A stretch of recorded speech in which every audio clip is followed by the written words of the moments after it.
welcome everybody. It's been a wee while since I've actually chaired an ops meeting due to weather conditions.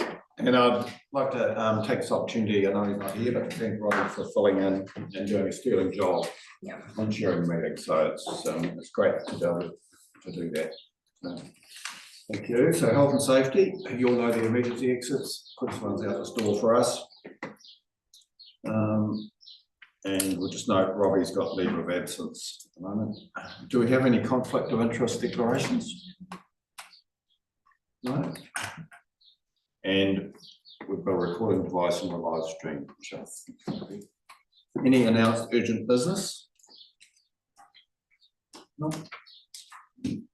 Okay, we'll crack into the minutes of the meeting of the 17th of September, which I assume tonight. For matters of accuracy. Page 5, 6, 7, 8, 9, 10, 11, 12, 13. Is there anyone pick up anything there? I certainly didn't, but let's not say there wasn't anything.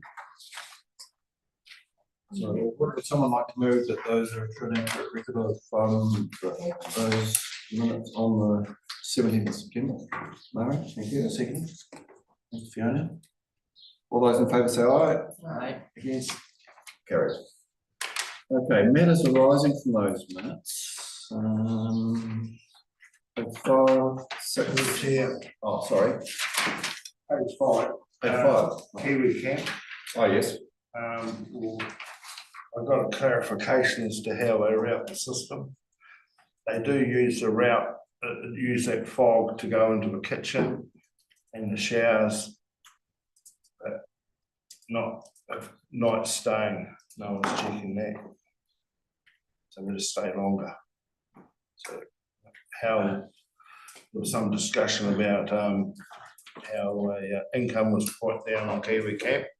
So all the ARs over time around the country, if they're not pleased, they just stay longer. But they can't use the facilities. No, well, unless they're paid up. You're missing, surely there's a daily camp fee to stay there. So you're missing the daily camp fee. So is this something that will work its way through? Because this is a New Zealand wide thing and probably a New Zealand wide issue. So will it work its way through for a solution for that, shouldn't it? You either have a gate that an arm that goes up or that there'll have to be The way things work on the national thing like that, it'd be pretty slow. It'll be next season we would have lost money.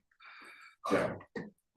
We'll go to Murray and then. Yeah, so I was going to raise that, but probably coming from a different angle than what Dave's talking about. But I think that Dan was going to do a full sort of suite of what's happening across the Kiwi Camp camping grounds, and bring a paper back. So we just, it's probably in the action sheet or something anyway. But I just think we need to keep our eye on that. I'll report to October or November, so maybe it's coming still. I think that's, we've just got to try and iron out some of these issues so we don't, we've got to understand what the issue is and then try, because it was come up with a solution. Yeah, that's right. So it's good to know that we've still got it there on the action. Yeah. Thank you. Yeah, thank you both for that. Next month. Hamish? No, my appointment's exactly the same. It's on the action sheet to come out in November, and it will be going to the local well following that. So we also need to be aware of the situation prior to Kiwi Camp going in, where we also didn't police these things either. So yes, there's a potential loss of potential revenue, but it wasn't necessarily revenue that we were collecting anyway at some of these campgrounds. Thank you, Hamish. Fiona? Thank you, Mr. Chair. I guess one of the reasons that people are interested is because there was quite a bit of discussion at the time, particularly where some communities took on extra debt that was expected to be paid off by the Kiwi camp, and I think that that's why we need to actually understand what's happening, because while the revenue might not have been coming in anymore then, they didn't have the debt associated with the upgrade, so that's where our responsibility sits, I think.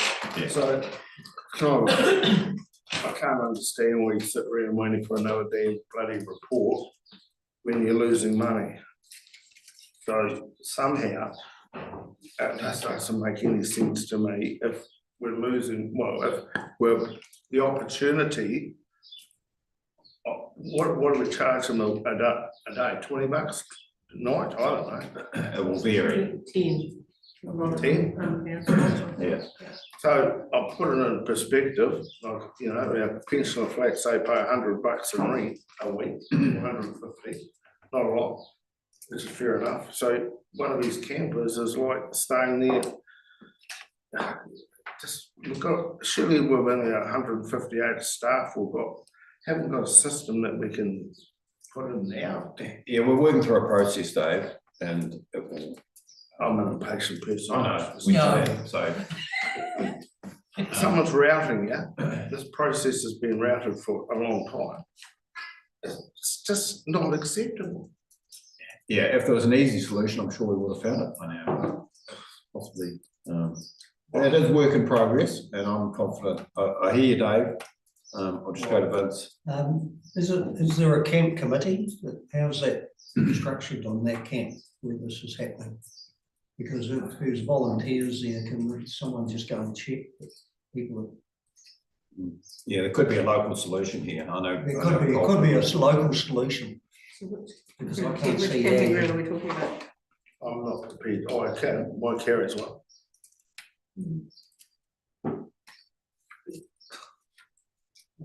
Yeah. It's a nationwide thing, and I don't know, I'm just allergic to it, and I think it's just so that, we have a report, we have a thing, we've had this, you know. It does me in. Just through you, Mr. Chair, I think that if we're going to take some sort of an action, then we're dealing with more than one. I think you've raised a really good issue there. We do need to find out whether it's a local solution, whether it's something else that we need to do. But in order for council to make a decision or the committee to make a decision on that, we probably need to understand the issues, wider issues, and before we take an action. And I know it's frustrating, but It's just copies. yeah. Thank you for that, Fiona, and we'll move on. Just a question, Mr. Chair, if I may. So is this committee happy for us to go and remove those people from the campgrounds that haven't paid? What to collect the money? What would be the normal? If they haven't paid and they can't pay, are you happy for us to remove them? No, I'm not, just to be clear. No, I'm not. But if there is a, you know, if there is a local person that can go and check and collect their $10 a night, well, you know, that might be something that can be managed in a very simple and sympathetic manner, you know. Yeah, because it sort of feels to me like Kiwi Camps come in and perhaps the local communities have said, okay, it's your baby now, but perhaps there needs to be a bit more, I'm assuming. So perhaps there needs to be a bit more local input back into these. So look, I'll finish off with you, Dave, and then we'll move on. I think There's two issues. Hamish is raising social people that can't pay. Right? Okay, so maybe that's a different issue. I'm talking about freedom campers and campers that should be paying, that aren't paying. So those people that are there that are there, and I know what you're saying, people that are there because they can't pay or whatever, do we remove them or not? That's an MSD issue, that's a whatever social conscience, and yes, we need to somehow identify that we've got how many people staying there for free because we're nice people. I don't know. Different issues. yeah. No, Sorry, I'm assuming that the paper that will come back will help us understand the issues. that we're trying to fix, really. At this point, I'm stabbing in the dark and understanding, and I understand what Dave's saying, but actually I haven't got a clear picture on what are the issues we're trying to fix, and how then can we consider to manage the fixing part. So, you know, I think, understand it's another month though, Yeah. but actually without the information, it would. So we should get it in the paper in May next year, after the season. I'm just trying to. November, it So in the says. action sheet, it says November. Okay. Okay, thank you for that useful discussion. We'll move to page 6. Matters arising. Page 7. Page 8. 9. 10. 11. 12. 13. 14. And page 15. Sorry, no more matters arising? Oh, sorry. Mr. Chair, Dan has left me with some answers to things that potentially may have come up. Okay. As arising, so Yeah. the first one being customer services On with a page. question about the ability to call page. Page 12. Page.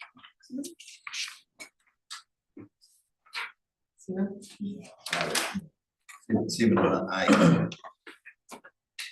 And so, we looked into it about recording calls and privacy issues. So currently, we have the ability to record, but it's not happening as a rule. The option's there, but after our services, all calls are recorded. We can do this, but generally we don't, unless it's a call from a non-abusive number, in which case we will potentially use it and inform the person that they are being recorded prior to the call starting. So yeah, and we can take transcripts from the calls as well. Written transcripts, they're not perfect, but close to it. The other one, there was a question about rates rebates, and no amount of time said there was no obvious increase in rates rebates, but she would check with the chief executive to see, chief financial officer, see if there's any trends. But the report back is that rates rebates applications are running at pretty much the same level as last year, so no great trend in those. And then the library's craft sessions, there was a question about whether there was a charge for children from outside the district. And the manager replied that there wasn't currently, but she could look into whether a COHA system could be implemented in the future. And they're in the process of implementing that COHA system for events going forward at the libraries. 3 Waters, Councillor Daly noted the matter on page 30 regarding improving capacity of Jed River. But the State Highway 1 was the main issue, so couldn't see how it could be fixed easily. There's to look into getting a response on that point. And I think he sent me an email, Vince. The work is actually about removing silt and opening up the channels, but it doesn't deal with the issue that that's not actually on the bridge. That's what's causing the flooding in channels. A rain event, you could stand on one side of the highway and see the eastern side is down low, and on the west side there's a big lake. Just can't get through the bridge. Yep. Under roading, Councillor Barnes raised the matter of trucks exiting the side of a gravel crush at Lyme Mason, having to do a 1K trip north before they turned around again. And considerable extra cost and time, and time on the road for a fully laden truck. So operations manager Roding noted that, and he's come back to say that it doesn't affect us on the price of the material because we pay a composite rate. So there would be a saving to the contractor and the wear and tear on the road if they could, but there's a safety issue with them turning out of that site. So that's the safest practical route at the moment. Yeah, there is an alternative, but I'd need to talk with somebody about that. Yeah, thank you. And finally, waste and recycling, Mayor Black noted the information on litter bins on page 41, said the councillors understand the impacts on level of service, need to understand the impacts on the service from the cost reduction agreed to. And the waste manager said that officers can bring that information back. But just need to be careful about commercial sensitivity.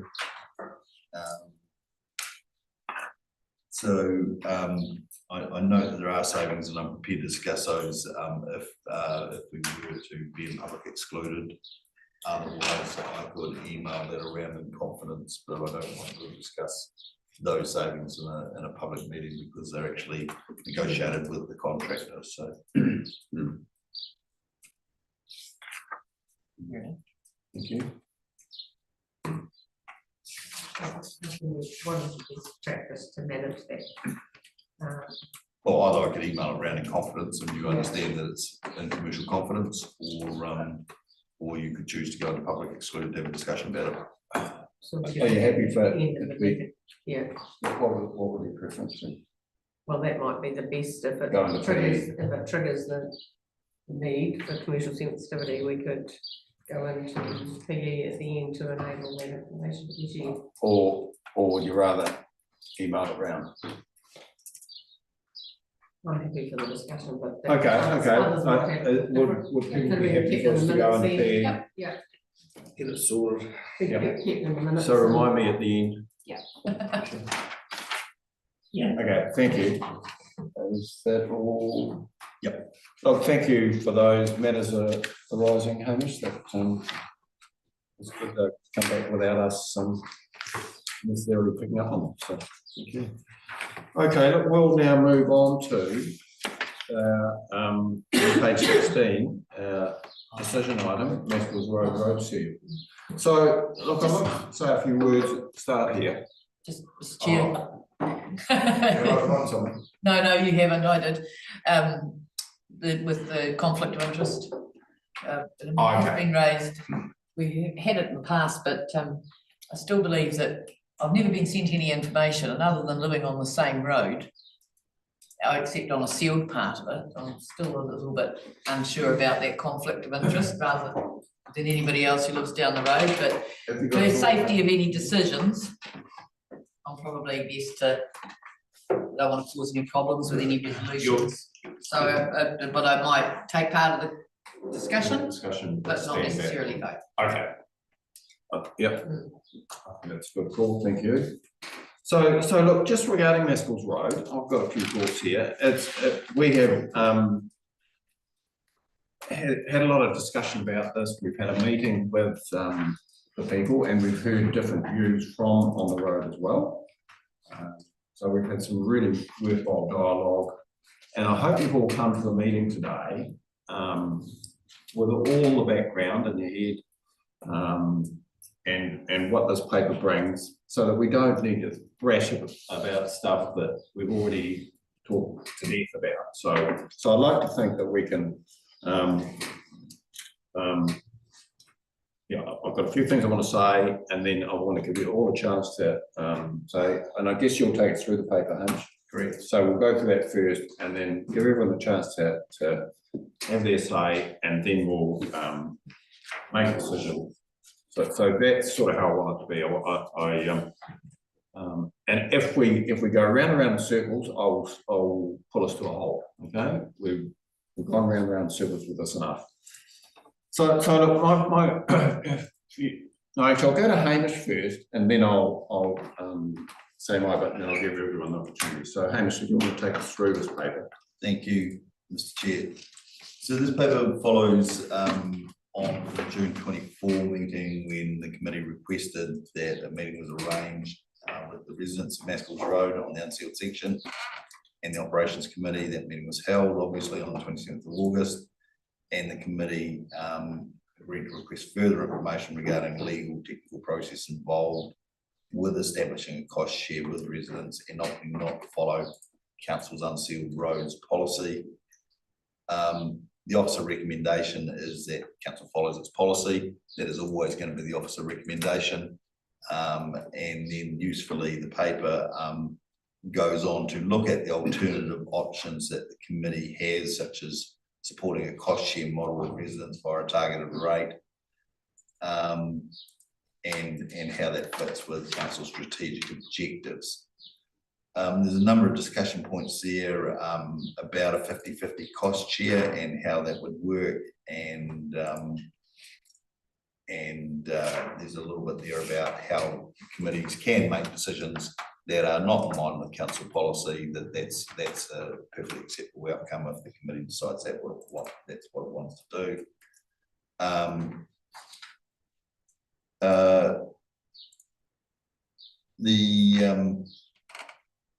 The issue of whether an amendment to the long-term plan is required, the legal advice is that it's not significant enough to require an amendment to the long-term plan.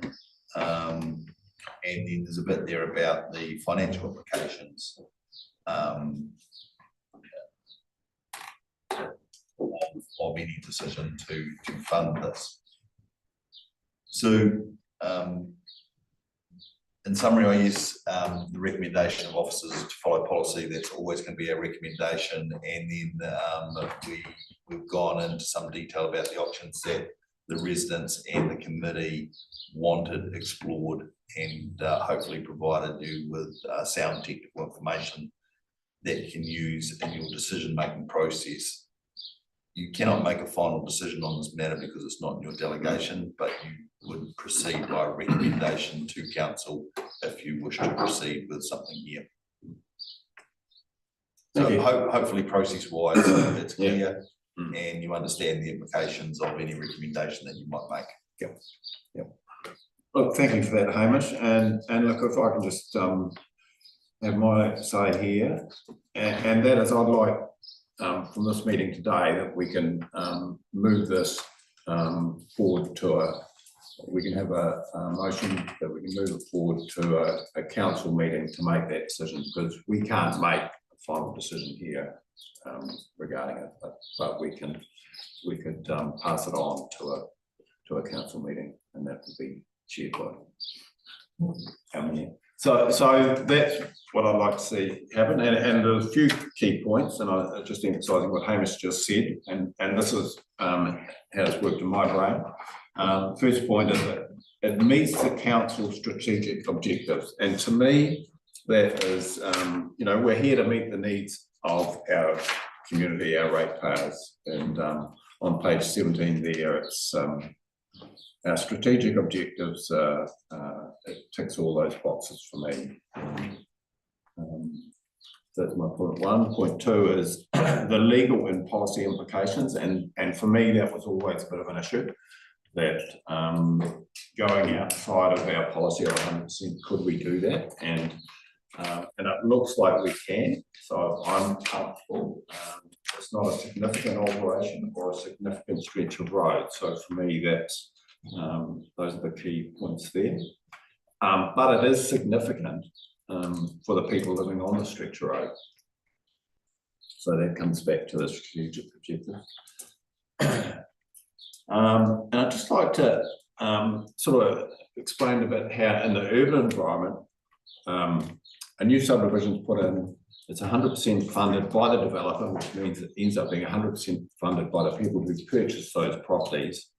So there's a way of, and then it's invested in council. So there's a way in that environment of user pays 100% paid, and then it's vested in council and we maintain it. So there is this process for the urban development, but in our rural roads where we have developments, and it's possibly going to happen more where we get our 4 hectare blocks on these rural roads, there's no way of capturing development contribution or when a road gets split up into more blocks, there's no way of capturing that. And to me, that's somehow needs to be looked at that we can, or but because it leaves these people with no alternative than to, at the moment, 100% fund it themselves, which is what happens in the urban environment. It's 100% funded. But there's no way of forcing it onto people, or so that when Johnny comes lately and onto a rural road, there's no way of getting them to pay for any upgrade. So that and that's a complication that's probably in the too hard basket for now. So that's where I'm struggling with that there will be a lot of roads like Maskell roads where we have development and we can't force a development contribution on any of them. So that's that issue. And then and I guess the one that it comes down to for us is if the council is paying 50% of this, as an example, 50% of a reseal, there'll be no subsidy for this. It's outside of those boxes. So then it's a case of what misses out in our road budget. So those are the things that I've sort of itemised them in my head to do with it, and I'd like to think that we can have a recommendation, and my personal one is that we go for the 50 policy, work through that process, and that we can that's our recommendation today, and we can vote on it. And if it doesn't go through, well, I guess that's where it stops, is it? If we put a motion that or as a matter of process, you couldn't come back with a 50-50 within the next 12 months, but you could come back with a different proposal if the 50-50 if you don't pass. Yeah. So look, those are my views, and I'd like to give you all a chance to have a say, and we don't want to go over too much old ground. So who would like? I've had my say, you know my thoughts, and I'll open to Madam Mayor. Look, I've read this paper over and over, and was part of that public meeting and been part of the process today, but it still really troubles me. The fact that it woke me up at 2 o'clock this morning, because I think it is, we have got needs of our community being expressed, and you're right, Ross, it does sit in with that strategic objective. The tension that I had in my head at 2 AM was the challenge that has been set by members of our community around our debt servicing and our ability to function within our debt servicing capability today and into the future. And we've been challenged by that by our community through our LTP process. And so I was having this internal struggle about meeting a strategic objective, but also being disciplined in our financial capability within our district, for our district. So that's where my internal struggle sits, because our debt servicing is real, and it's something that we are acutely aware of, but our community have challenged us with that as well. And I think that's a struggle, given the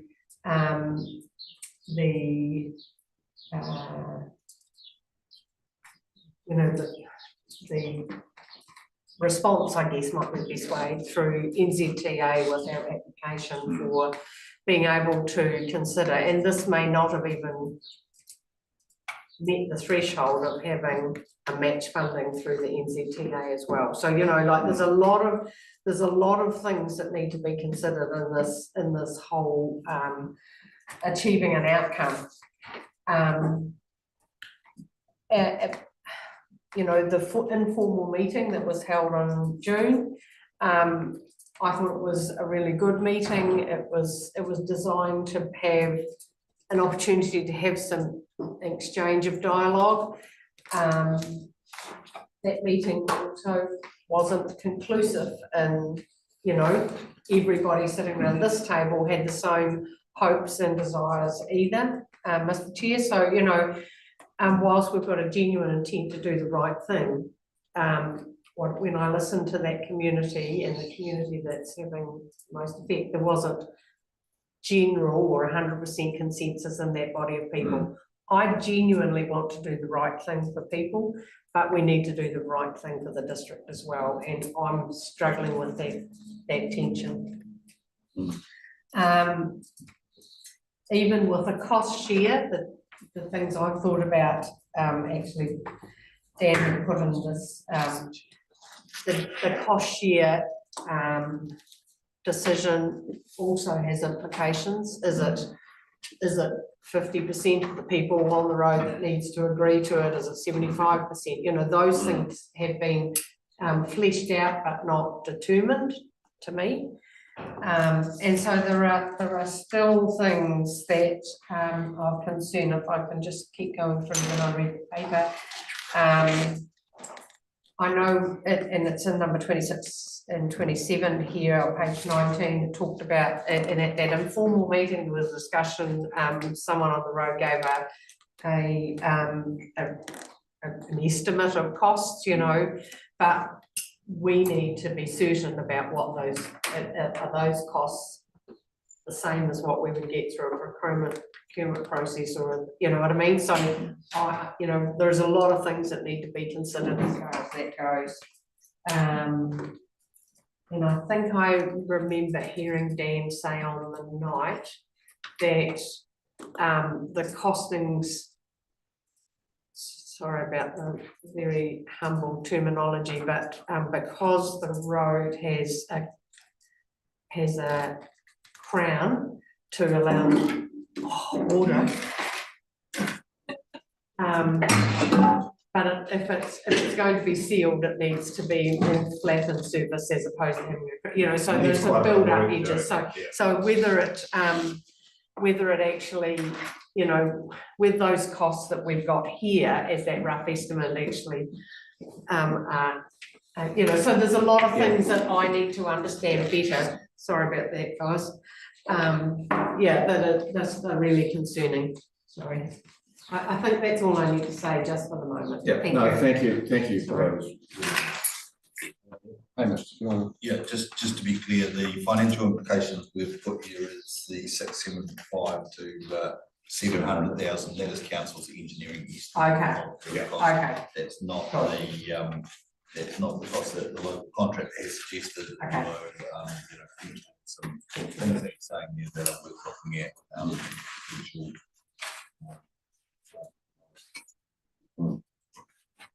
Potential, Thank you, Hamish. Yeah, look, thank you again.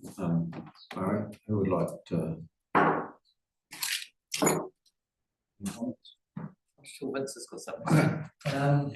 Yeah, well, I'm looking at it financially, and actually, there could be, has it been in, how has it sat in the priorities of our roading people for roads that would get tar sealed?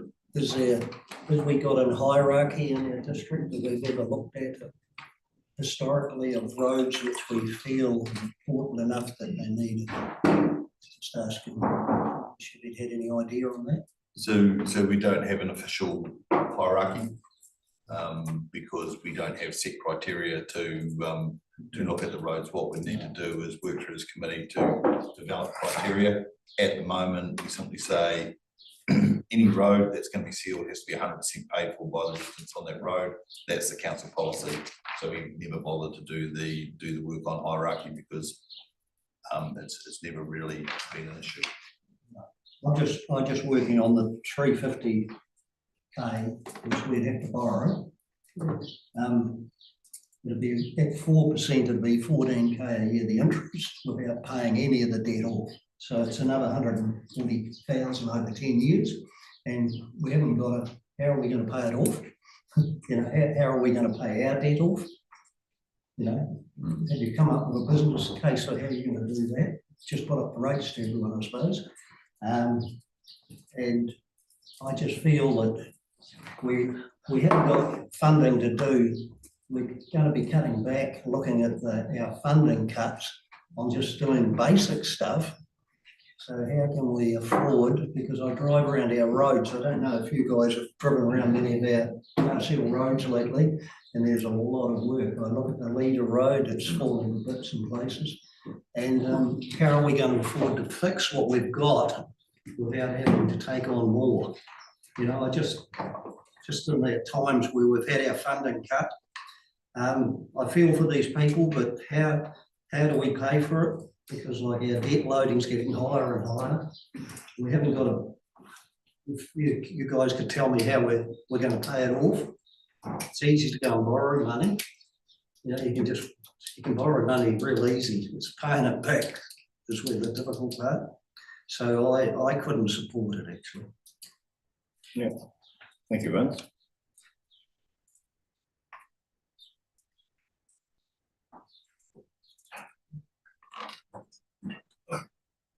Dave, have you got any comments? I've always got comments here. I agree to many of the points that have been raised, especially what Ross has said.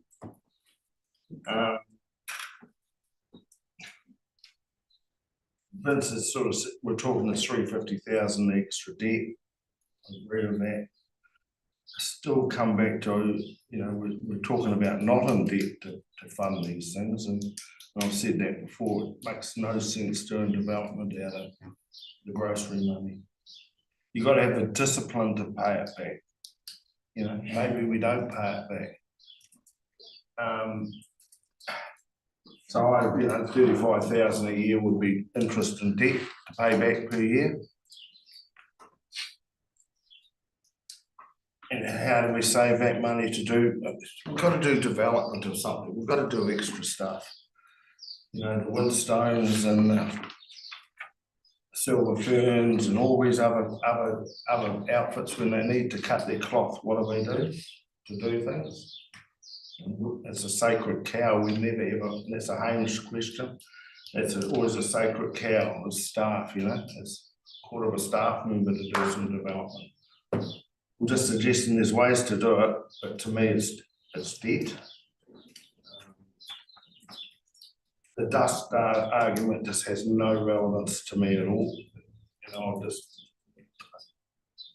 vote against it if you say dust, because they can mitigate that tomorrow. Because I mitigate dust on my car by driving at 30k, so I don't have to clean my car. So they could collaboratively all work together and say we're only going to drive at 30k down the road or 20k and they have no dust. You know, that's I'm probably the only one that lives on the gravel road to know about dust. So if I don't want to clean my car, I'll drive at 20k. Pretty simple.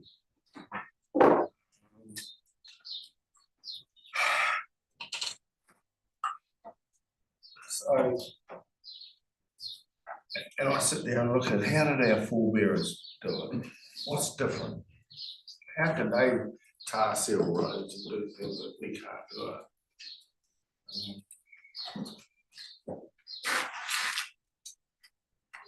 So, but then we need to you know, it's development, have an agree on a policy, and it needs to go back to council, and we'll go around in circles. But so, yeah, I think we just make it happen. You know, I don't know, these people down the road, we've extended the debt out and they end up paying it for a longer period of time, but they've all got to agree to do it. So that's your first hurdle. 75%, 80% of them have got to agree to want it to happen. They want it to happen. It's going to go in their value of their houses, their blocks. So it's a no-brainer. Yeah. Make no sense, I know. Got to go forward, can't go backwards. Thank you, Dave. Yeah, I certainly agree with a lot of the points that we need to be going forward in the for our people's well-being.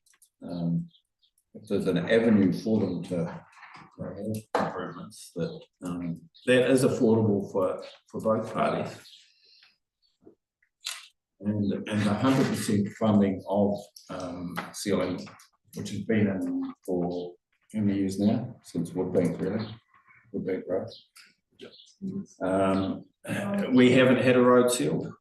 And saying that, we have in the urban environment, it ticks over. But we don't seem to grizzle about the extra cost of maintaining those roads, do we?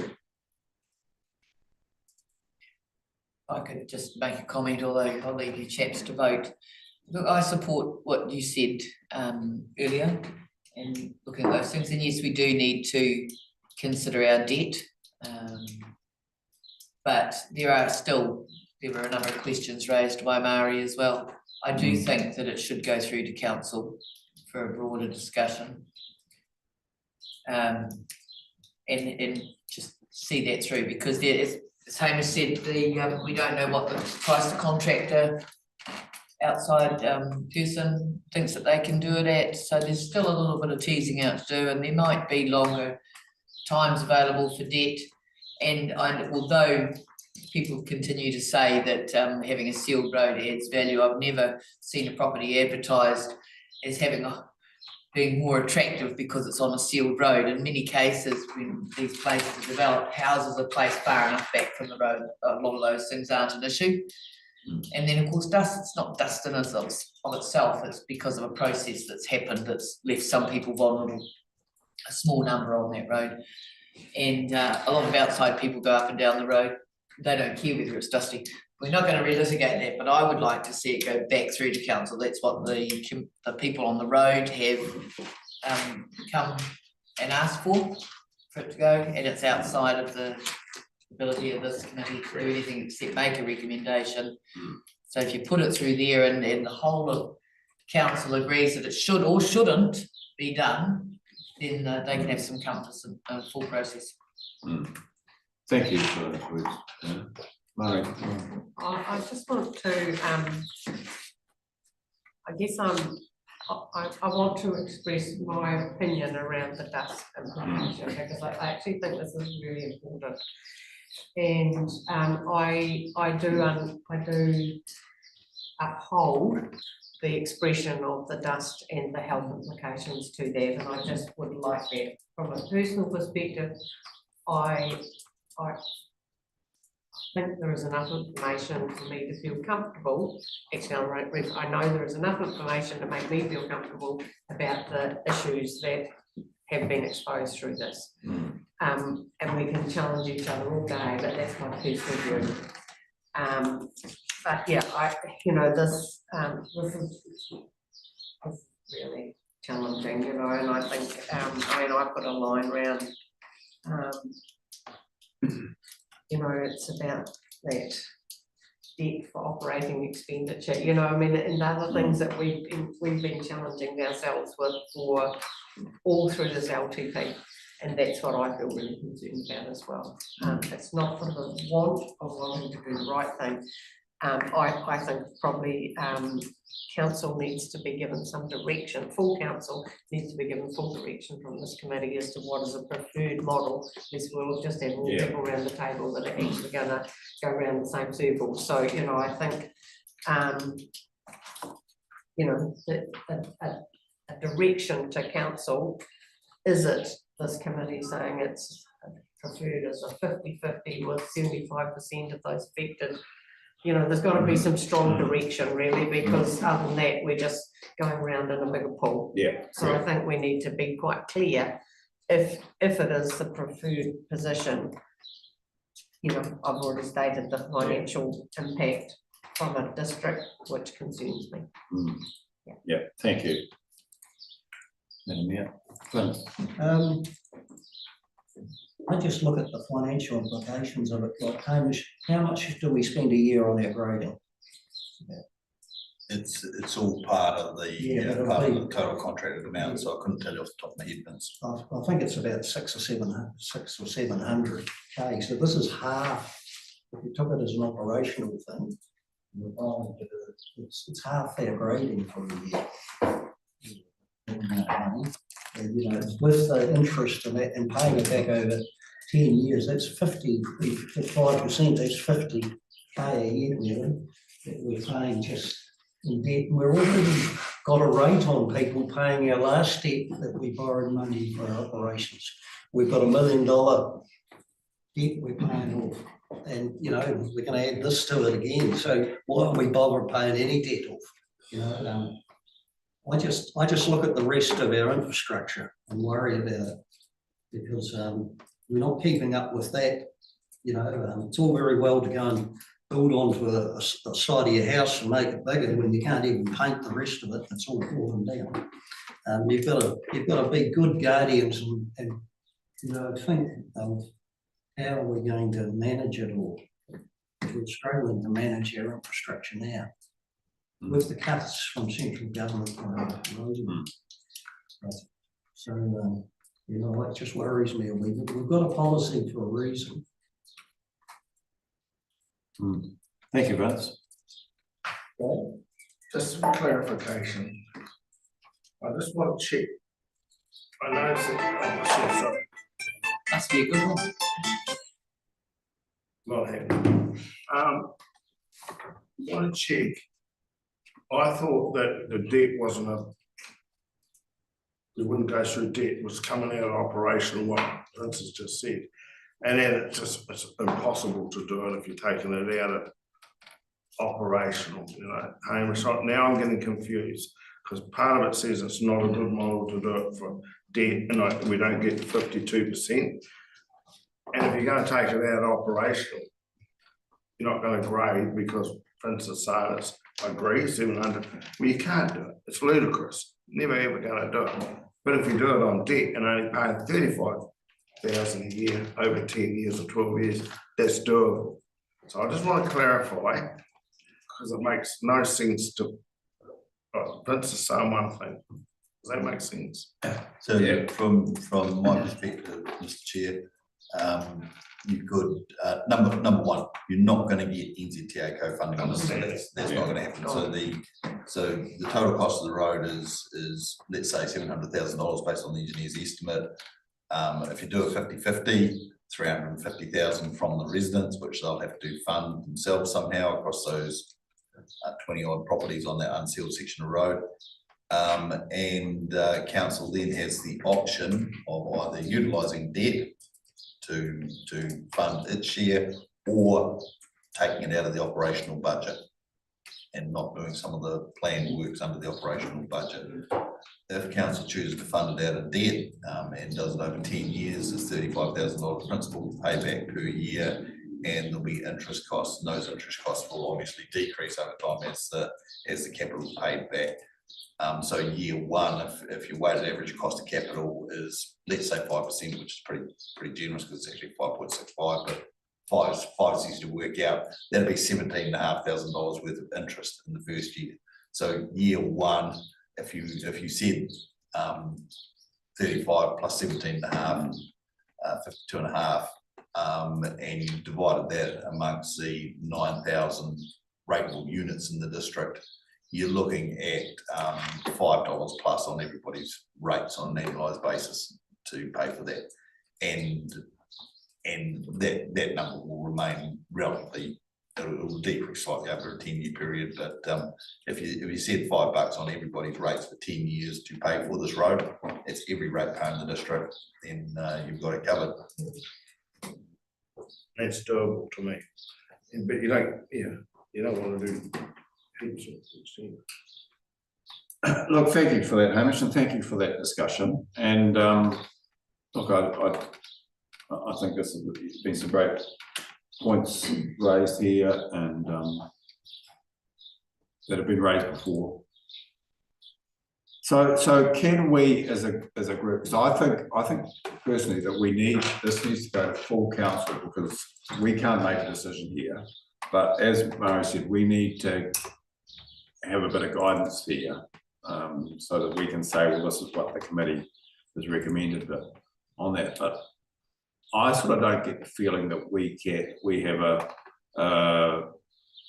enough of a majority to make a recommendation, but I'd like to think, if I started for 10, I'd like to say that a recommendation, and good, are you at writing this down? That we, can I be game enough to say, because I presume if we go for a recommendation, we'll vote on that here. Correct, if you're going to make a recommendation to council, then. And if it doesn't. So that's a decision of this committee, so it's a decision item in this agenda for you to make a decision on. Yeah, but my concern is if it fails, then is the ball dropped completely? It depends what the recommendation is. If you make a if you put a resolution to recommend to council it's a 50-50 deal, and it fails, then it doesn't mean that you can't go back with a different recommendation on Maxwell Drive, like a 60-40 or a 90-10 or something like that. It just means that you can't go back with another resolution regarding a 50-50. Because I'd like to take from today, have something that can go to a full council meeting, because it will be the same discussion there. And to me, that's where that decision needs to be made. I'll go to Mari and then.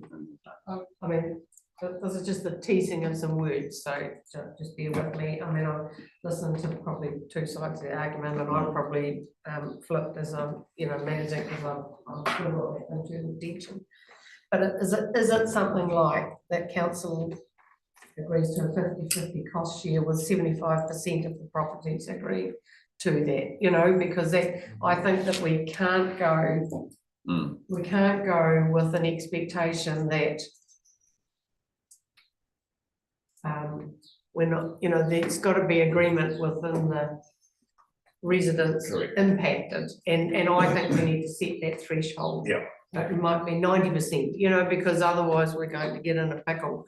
And I think we need to, if that's I think there's been there's two strong opinions in this group here. Yeah. And we need to, if it's going to be a decision of council, which is kind of the right place to have it, that we need to be very clear on what that final decision will be. And if it goes to council with something like that, it will either be accepted, knowing the cost implications for the next 10 years if we pay back principal and interest, and whether we feel that that is the best thing but we need to get 75% of the road or whatever it is, but that's what I've just got on my piece of paper. Well, it's not acceptable to come out of operational costs.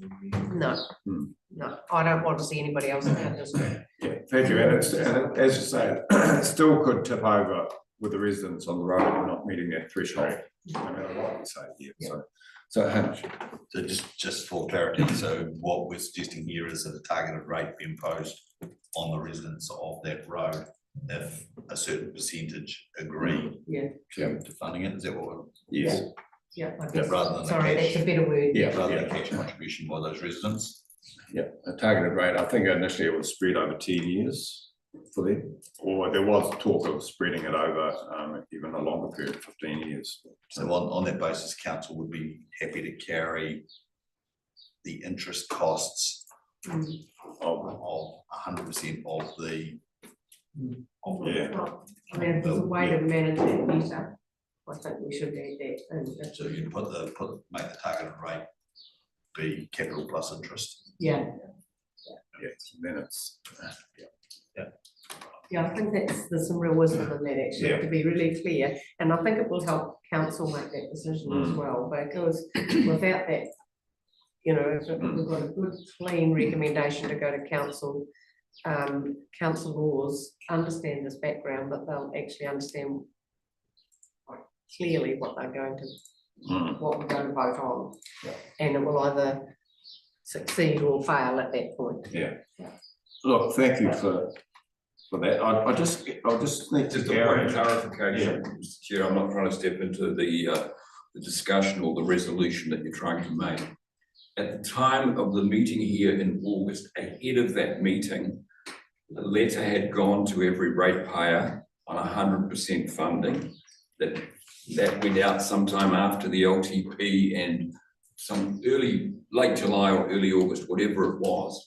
At the same time as that went out, and that letter got a response which was not very positive, the residents themselves, in their own survey that they did at the same time, in parallel with that letter from council, did a survey which said, would you support 50-50? They referred to it here in that meeting. It might, not everyone might have caught up with it, but the actual number who actually agreed in principle with the 75% factor, that number, Madam Mayor, that you picked up on, that you just used, that number was achieved. I think 18 out of 24 ticked the box of 75%. So I just want to give that number a little bit of background. I think on the back of that though, then probably the important factor for me in considering the challenges that we've had around being disciplined in our financial capabilities for the year ahead or the 10 years ahead is to perhaps consider a targeted rate inclusive of interest so that we're actually getting a little bit of that capture back. I think that's a really important part on behalf of the rest of the ratepayers of our district. So I think if we can manage some wording around that that's clear and succinct, I think I have a sense of comfort taking forward, but there is a lot. Yeah. It's going to be quite a big hurdle for those people on the road, Gary. If you've got 24 people, you divide it by 350,000 without any interest, you know, it's $1,400 a year each of them has to find. That's there for them to decide. I know, but I'm just getting, Yeah, correct. so we get our heads around it too, because I just think about the 15% that are against it though, because we're gonna hit them with $1,400. You know, so what's the threshold going to be? That's what I'm getting to. So that we know that we've got most of the people, Well, 75%. because we don't want to then have a whole lot of these other ones that won't pay coming in and saying we're refusing, you know, gets. Is that not an opportunity for the which, I mean, I'm sure they're all neighbours, so there's some collegiality to say, look, we've got this far, we've got this opportunity, we're at a point of achieving or failing. Yeah. So I think there is some neighbourliness that needs to be part of that conversation to support what you've just offered, Vince, really, because and that's probably it's outside of our consideration. Yeah. It is a neighbourly response, probably. Yeah, look, thank you, because the reality is they could have it sealed tomorrow if they're 100% funded themselves. Correct. Job done. So look, we're here to try and get a few words together now. So did you get something? So, through the chair, I've got that the committee recommends to council that it undertakes a 50-50 cost share model with 75% of properties in agreement with residents via a targeted rate, capital plus interest, spread over, and you didn't give a year. Are you wanting to go that far to recommend to council that you spread it over a certain number of years? Well, I know 10 years was the figure, but are we comfortable spending over longer than that? No, but I mean, I think we need to consider the rest of the district as well. That, you know, 10 years, if we can get it in and out and achieved in 10 years, that would be good. I know there will be some financial considerations for the property owners, but you know, and I'm conscious of that, but actually we need to consider the whole of the district as well, and that if we go longer, we're servicing debt for longer, and it might actually reduce capacity with someone else to achieve some successes to meet our strategic direction to do all of the things that's on page 17. So I think we need to have a broader picture for our district as well as a localised means for national. Yeah, look, I'm certainly comfortable with the 10-year for the reasons actually. What happens if we have another group of residents come in next week and say they want to see the road? Well, if they can get 50, Well, we'll go well, through the same. process. Well, how are we gonna fund our share? You know, where's it gonna stop? Yeah. You know, That's where, But as Dave said, we need to have some progress funds for, you're not gonna do 50 kilometres a year, you might do 1 kilometre a year. You know, and that's why I'm careful of the dust thing, because I want my road sealed because I've got dust going to my house. So we can't, you know, that's why I'm sticking away from the dust idea. yeah, I'm just asking you about, yeah. I'm not talking about dust or anything, I'm just saying people come in, Yeah. you know, and say, well, you've done this one, please show us your money. We want to seal ours, because it just becomes, there's a policy there for a reason. You know, and I just worry about our future financing, because it's all very well, it's creeping and creeping. And if we get a weather event or something, how do we pay for the repairs, just so people can get to their houses? Thanks. Just through you, Mr. Chair, sorry. If we're making a recommendation to council, that discussion could be had at council. Sorry, and then we can move it through and carry on today. Yeah, look, I agree. I think there's a lot of questions here that will be brought up with those full council, and we'll be tossing around again. So we have a recommendation before us. I'd like to put that recommendation to the vote. And Can you read out the recommendation? Can I just clarify how much of the road that you're wanting to seal? 1.2 kilometres. Thank you.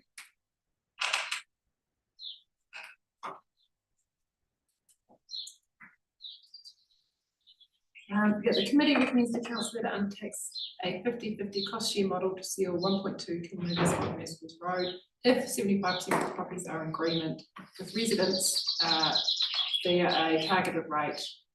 I'll tidy this up a little bit, capital plus interest spread over 10 years. And that's a recommendation to the council. Yeah. So we haven't left any loopholes there. No, you just need someone to move and second it. Yeah. Okay, we have Dave moving it. Would somebody like to second it? I'll abstain. You don't understand? So now I can vote on this? Yes. You have your deliberative vote, and then in the event of a tie, you have a casting vote. Yes. So potentially two votes. Oh, Yeah. Okay, look, all those in favour of this recommendation say aye. We'll put your hand up, actually. Those against? Votes. So look, thank you for that, team. And it's not the end of the matter, it's just the beginning. So look, I really appreciate all the discussion we've had. And you'd like to have another review? It's just a wee word, so will this get the November meeting, will this get the October meeting, Sure. We can probably get this into the Next week's meeting. yeah. It'll come as a late paper. Have we not got much on next week? This is going to fill it up. Doesn't matter whether you got much on or not, at the end of the day, you're going to try and move it forward. Yeah, okay, If look, possible or not. look, I think that And if it's doable, it's doable. if the council isn't comfortable with the late paper, or the council runs out of time for their meeting, then it can be left lying on the table, but at least it's in That's front of what the I- council. I mean, I'd prefer it, because I know the agenda will probably be set today, won't it, go out for next week, so I think it would be better to have, November. yeah, but, I mean, you know, I don't want to have, this is a big issue. Yeah. And if councillors don't get a full time to read That's it all and right. consume it, you know, to be rushed, I just wonder whether it would be better Yeah. to wait until November, Hamish? I'll be inclined to agree with that. But the bones of the paper are this paper that's in front of you Yeah. now. It will just be a matter of repurposing it for a council paper, noting the recommendation of this committee. Yeah, okay. So I don't think it's going to take us a huge amount of time to string it together. It will be too late for the agenda, but it will come out pretty much hot on the heels of the Okay. agenda. And I'm comfortable either way. Okay, oh, look, I mean, I don't want councillors to say that they didn't get enough time to do, you know, that. Is that the bell? That was the morning tea bell. So we have, look, Yeah, I'll do whatever's gonna work best. yeah, do we have an idea of the November, how full that agenda is? I know we won't, but, because I'd like to think, it's not just tacked on the end of a council, we need to have time when we don't rush this through. You know, pass it on to full council when it's, the end of the day and it's a struggle, so if one of those, if November was quieter for the full council meeting, then So we're talking next about, we're week's. talking about next week. Yeah. You know. then I'd prefer it to go to a quieter council meeting. Do we have any idea what's due in November? I don't know what's in November, but Well, we can try next week, and if we run out of time, then it can. How's that sound? It will be a decision item, so it will come up earlier in the agenda. Okay, so it'll be. Yeah. Okay, look, let's run with that, okay, is everyone happy with that? Yeah. For October? Yeah. Thank you, Michelle. Okay, look, thank you, everybody, I think we'll break for morning tea.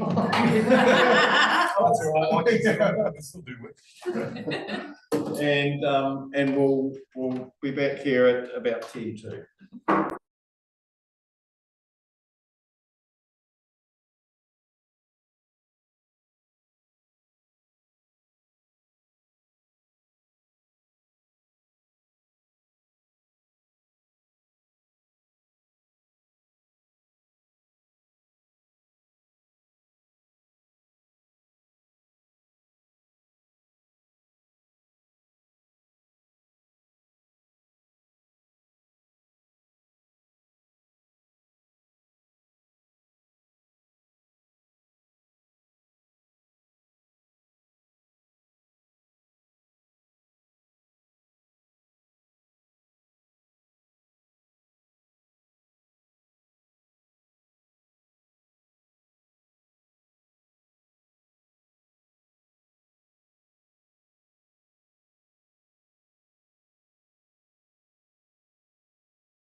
Okay, welcome back, everybody. Hamish, take us through the operations report. Thank you, Mr. Chair. I'm just going to quickly kick off on the first two pages of this report, being 22 and 23. I'll take the report as read. A couple of key things. Number one, the roading budget. There continues to be uncertainty with the overall roading budget. So we've been reworking the budget following the low cost, low risk component being declined by NZTA. So there's been a lot of reprioritisation going on to realign those funds, and then update the M and actually also the construction plan.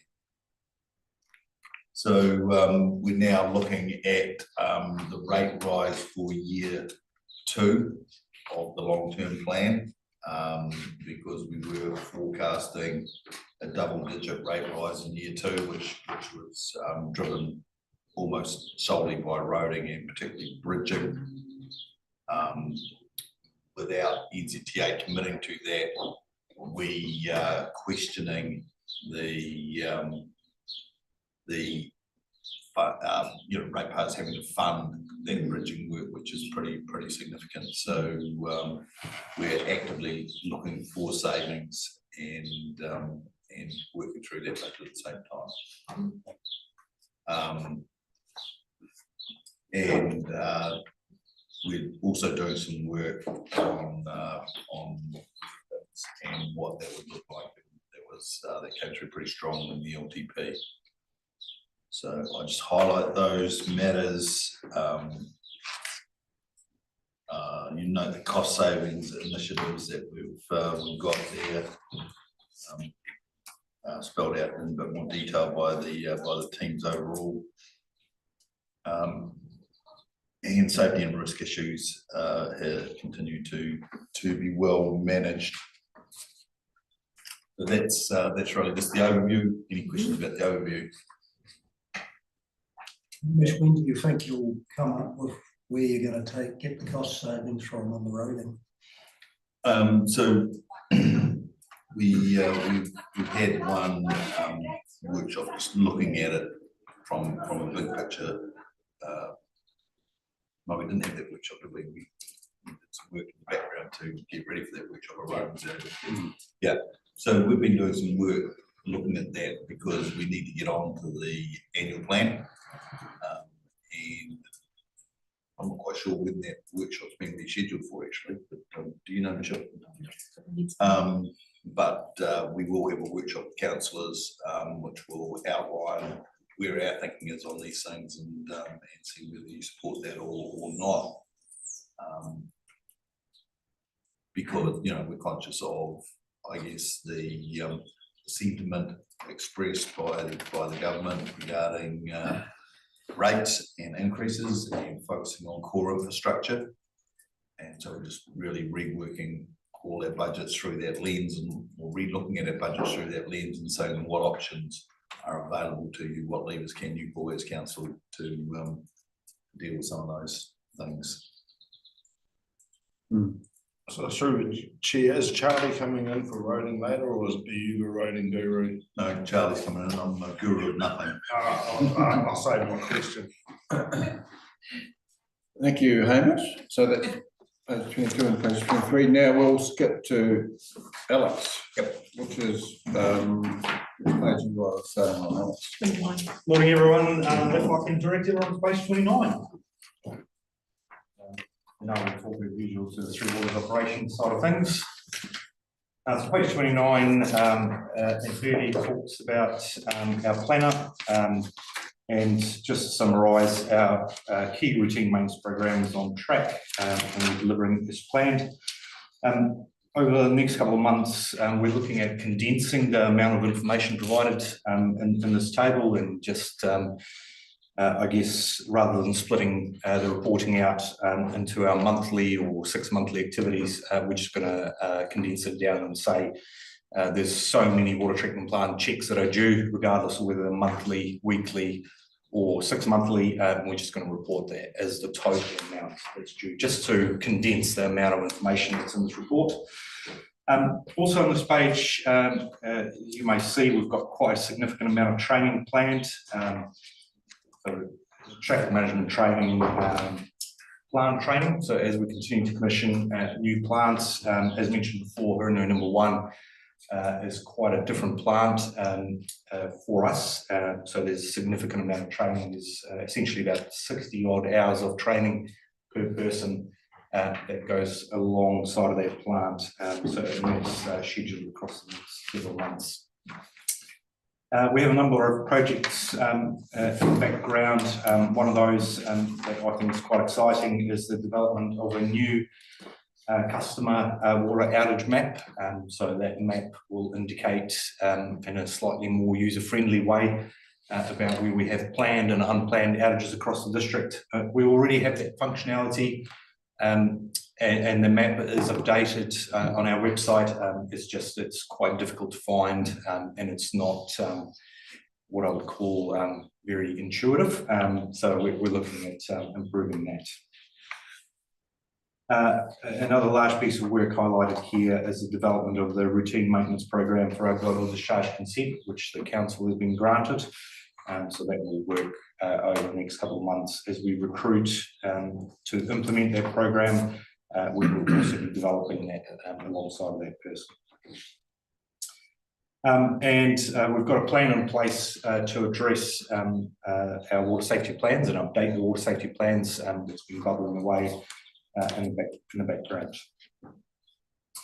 Moving on to the graphs, our financial expenditure is on track, although it's at the time of reporting it was slightly behind planned for the year. Our last couple of depot orders have now been submitted, so we are on track. We continue to receive, you know, a lot of water connections, and alongside of that, we see sewer connections and stormwater connections following that trend. Wastewater repairs, there's nothing significant to report, and they seem to be following a similar pattern as they were in the previous years. There was an increase in the P1 alarms, and that's largely attributed to the testing of the Kauai and the Cheviot water treatment plants. So these alarms that we report on are simulated alarms as we commission our water treatment plants. On the CSR dashboard, there's a bit of an error in terms of the volumes, so there isn't a massive jump in numbers. The numbers are actually remaining pretty steady and as similar to previous years. It was just an issue with the spreadsheet. In terms of water, average water supplied, again, there's nothing really to report there. It remains consistent. Just moving on to page 33. There are two key pieces of legislation up for review at the moment, those being the acceptable solutions for rural agriculture water supplies and the review of the drinking water quality assurance rules for supplies serving fewer than 500 people. So the team have been working away on preparing submissions for both of those pieces of legislation. And in fact, we have already submitted on the drinking water quality assurance rules 2022. The submission for the acceptable solutions is essentially ready to go. It just requires some internal review, and that will be submitted when the deadline date is set. Moving on to the reports, as you can see, there's a lot of reporting information that we've provided over the past few months. The Drinking Water Regulations report, as signalled previously, there's another publication made by Tamata ROI in terms of the data that has been submitted, and as predicted last month, only 20% of councils across New Zealand were able to meet the deadlines. With such short turnarounds set by the regulator, and there was nothing surprising that we found in terms of the data that's been released. Now, what we do have is a more up-to-date data set. So essentially, if we had submitted even a day late in terms of the reporting deadlines, that data was signalled as not received on their report. But the latest data has been published to our website. So if people have concerns, they're able to look on our website in terms of that compliance information. The Network Environmental Performance Measures report that has been submitted on time, and you may remember that report looks at various things in terms of our delivery, such as resource consents, the amount of plants we have, our performance against certain performance measures, and there's 582 things that we have to report on, there's 472 water ones and 110 wastewater ones. Our wastewater resource compliance annual reporting, we're just finalising the last few bits and pieces. Some reports have been sent in a draft format to to Environment Canterbury. By and large, there are no major non-compliances in terms of our annual report. There are some technical non-compliances with some determinants that we monitor, such as E. coli might have been slightly above the trigger thresholds. But apart from that, there's nothing major in those. And we've been keeping Environment Canterbury up to date as we sort of progress with those reports. The Council annual performance report and the information has been submitted to Water New Zealand for review. Our annual water loss report indicated improvement in terms of water loss across the network, and that's been in terms of the total water loss, we are just shy of our target of 20%, which and our total water loss is reported 20.3% across the network. Moving on to page 34, some key things I wanted to tell you about our cost saving initiatives. So as you can see, the big one there is our laboratory switch to Hills Labs.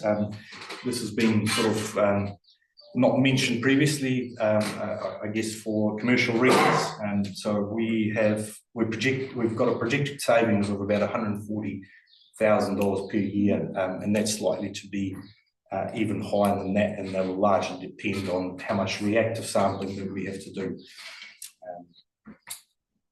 And a couple other cost saving measures, remote operation of our plant. So as we have more functionality and be able to fault find and reset plant after hours and during work hours, we don't need to deploy people to those plants, and that's able to be able to done it's able to be able to done remotely.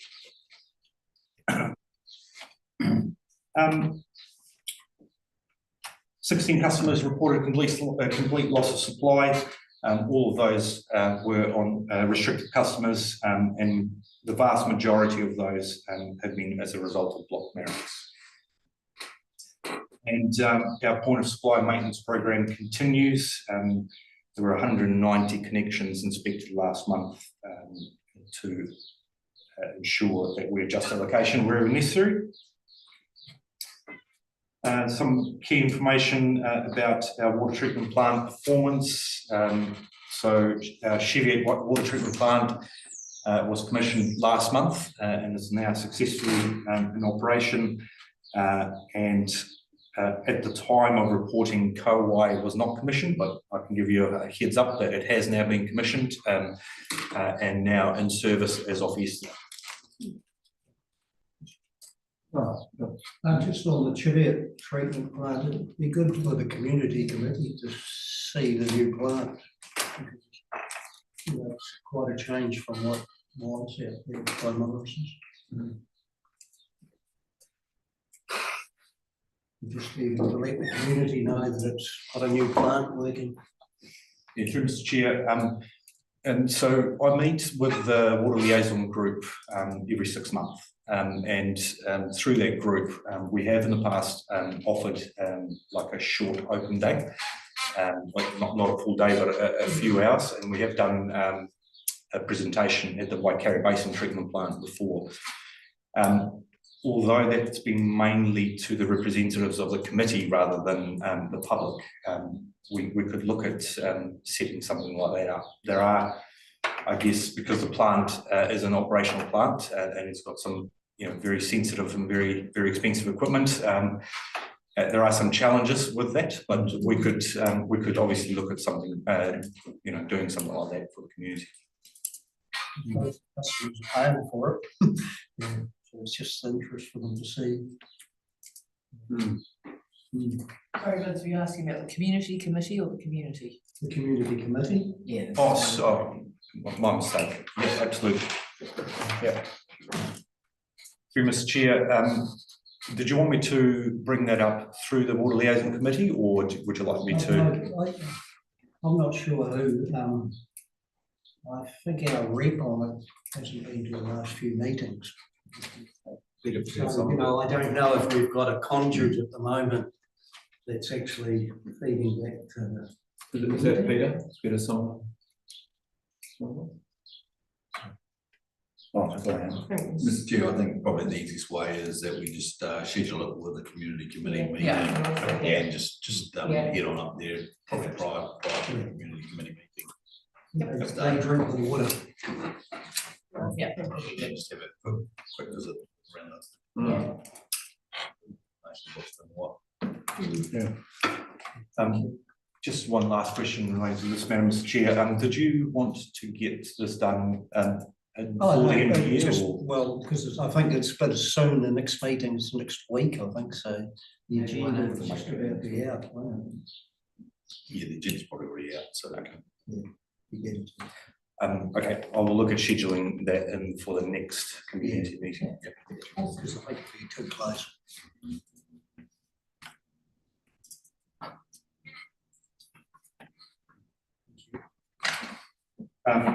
Moving on, We are starting to see some of our older FAC meters across the network come to the end of their useful life, which sort of follows on the trend.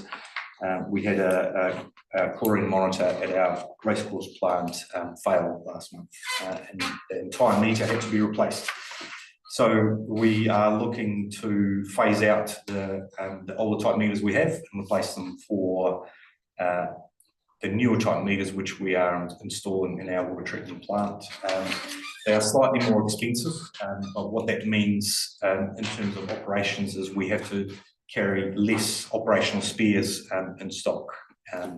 So overall, it becomes a wee bit cheaper for us, and alongside the training as well as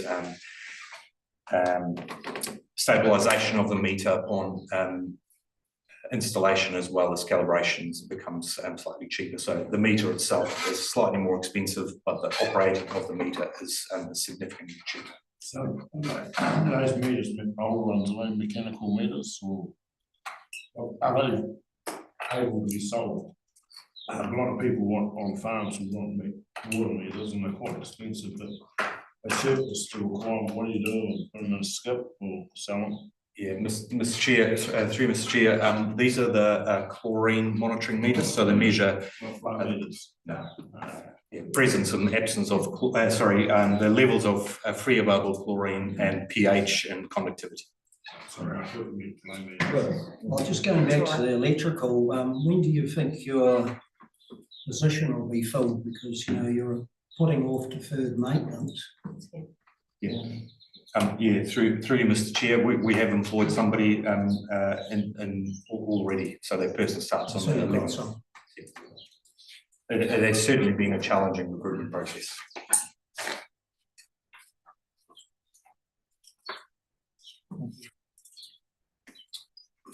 Moving on to page 35, as you can see, we continue to have zero transgressions identified throughout the network, and we have almost met all the compliance rules where we possibly can meet them. That's with the exception of Waiau Town, where there's technical challenges in meeting that and meeting compliance there.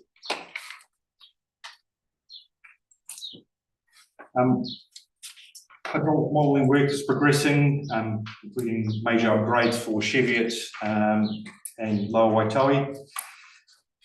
Some new resource consents have been issued, which align with our new treatment plant that's being built, and some work to model the network capacity for firefighting is starting next month. So something that's been, I guess, highly sought after. So Alex, on that note, so the issue with the Colvin water supply, and it comes up at our Amiri Community Committee meetings, that if the fire brigade not to fill up a tanker, the rest of the village runs out of water. So, well, that's the people speak. Will this be picked up in a potential solution for the issues that are there? Yeah, Mr. Chair, so just to sort of address the first part of that. So we, on one occasion, we had an issue where the fire brigade had conducted some testing of I guess, the capability of our network. That testing used equipment which, so essentially the flows were not controlled using fire hydrants. They had another piece of equipment that was used to control and measure the flows. And what that caused is pressure spikes in our reticulation. And at that plant, we have got a protection installed to make sure that our pipes are not affected by high transients. But unfortunately, in that particular instance, we were notified of the testing, and that testing was done after hours. So our protection operated, which had shut down the plants to protect our network. Okay. Yeah. So since then, I have been in the background in touch with FENS, and in July, maybe June and July, there was a fire that was, that happened at a flat. And the local fire brigade attended that fire, and they requested some information on the performance of our network subsequent to the fire. And I supplied that information to them, and apart from a couple of minor transients on the network, there was no loss of supply to anyone, and the fire was fought successfully. However, that is not to say that our network is incapable to meet the code of practice or the draft code of practice in Colorado. So just to be clear, what you're saying is if there's a quick draw off, you know, say you have a pipe burst, there is, or fire brigade is sucking water out to fight a fire, there's kit in the shed that will potentially shut down, so you're not wasting water. If it's a, so is that what you're saying? No, Mr. Chair. So if large volumes of water are drawn, and then the valves are shut really quickly. For water hammer. Yeah. Okay. So we've got equipment installed in our shed that monitors our pressure. Yeah. In the reticulation, and if a pressure spike occurs due to something like that, then in order to preserve our network from damage, our plant shuts down. Okay. Yep. As the plant has been commissioned, we've been fine-tuning how that equipment operates to, I guess, have a balanced approach between continuity of water supply and preventing damage to our network. So, and we have been going backwards and forwards with fins while fine-tuning that equipment. So through the chair, back and forward to fins, is that back and forward to the Colvin fire chiefs, or is that Christchurch? So all I'm saying is people on the ground need to know. It's not been lost in translation via Wellington or Christchurch back to Colvin, because we're hearing that the people on the ground need to talk to you. You know, so the dialogue needs to be you to Colvin. Yeah, sure, Mr. Chair. So the fire brigade chief of Colvin was included in the latest communication, particularly around the performance of our plant during the last fire that was fought. Okay. Look, yeah. Sorry, thank you for that, because my understanding, you know, there's lay terminology which probably gets Chinese whispers a wee bit, but it's good to hear that you're talking to them. Yeah, and potentially the issue is, and you can understand if the plant has kit in it that to prevent, or if there's a spike to prevent that, then people could be out of water, and they could relate that to, oh, the fire brigade's drawing water and we're out. So there's a bit of misinformation there. Sorry, Hamish. Mr. Chair, it shows that that when we have a well-informed relationship with FENS, we can provide the water to fight fires. But if they want to go and rip into the network without letting us know, then they'll find it more difficult, and it's more likely, because their water will prioritise over other people's water, simply because of the way they take it, then it's more likely that people will run out of water. But we can do things to maximise the supply to FENS and to the residents to ensure that everybody's got enough water.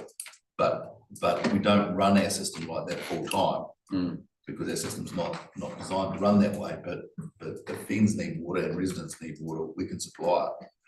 But we need people to work with us to tell us, you know, and the idea that people will conduct tests on our system without telling us, appreciate that. Is kind of, well, it defeats the purpose of what we're trying to achieve. Yeah, look, thank you, Hamish. So my understanding is then, if there's a fire that's drawing water, and the fire brigade need to draw water from the Colvin town supply, is there an automatic way of communication, or how does that happen, or did you see it on your graphs that there's a spike in water drawing, and how does that work practically? So, Mr. Chair, so practically our pumps or and our pump station monitors the rising main pressure, which is essentially the pressure in the township. So as the pressure drops, our pumps ramp up. So they, you know, and they will supply, they'll ramp to their maximum capacity. So in Colvin, we are unable to meet the 25 litres per second figure that is stated in the draft code of practice. And the modelling that we are proposing to do right across the network, because we don't want to focus just on Colvin, we want to look at, you know, where else is this an issue across the Hurunui, and then look at what the solution may be to those issues. Yeah, but in terms of the automation side of things, our plant will respond to its maximum capacity in terms of the drawdown. Where we will potentially struggle is if the network is operated in such a way that causes water hammer, which in terms of damages the network, then our plant is automated to shut down, and that is to reduce cost. Yeah. Look, thank you for that explanation. And would it be possible to have that explanation to our Amiri Community Committee? Yeah. Because that would short circuit me not saying it right.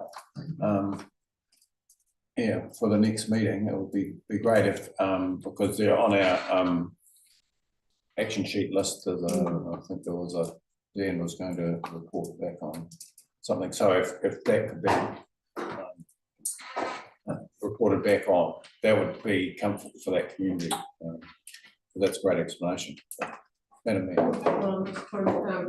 So in Hammer Springs on Saturday morning, Hamish, the supply of water was in question. Is this the same sort of issue or information, or is that completely something completely different? Completely different issue. Yeah. This is the issue that that southern side only has a 50 mil connection. Yeah. Across the entire southern side.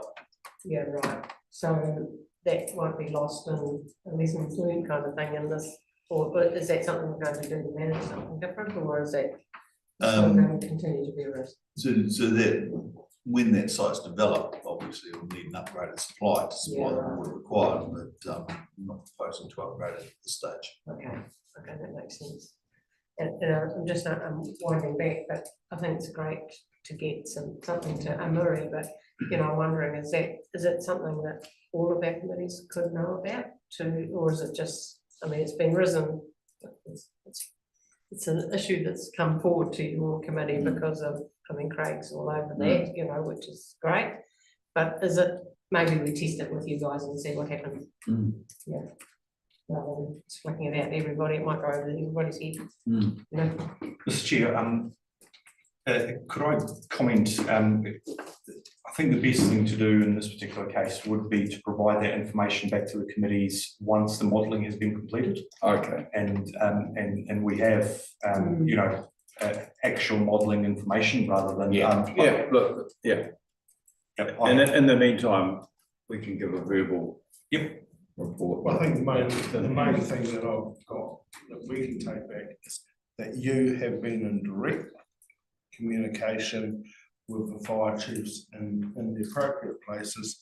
So if there was a fire, they aren't coming back with rah-de-rah. Yeah.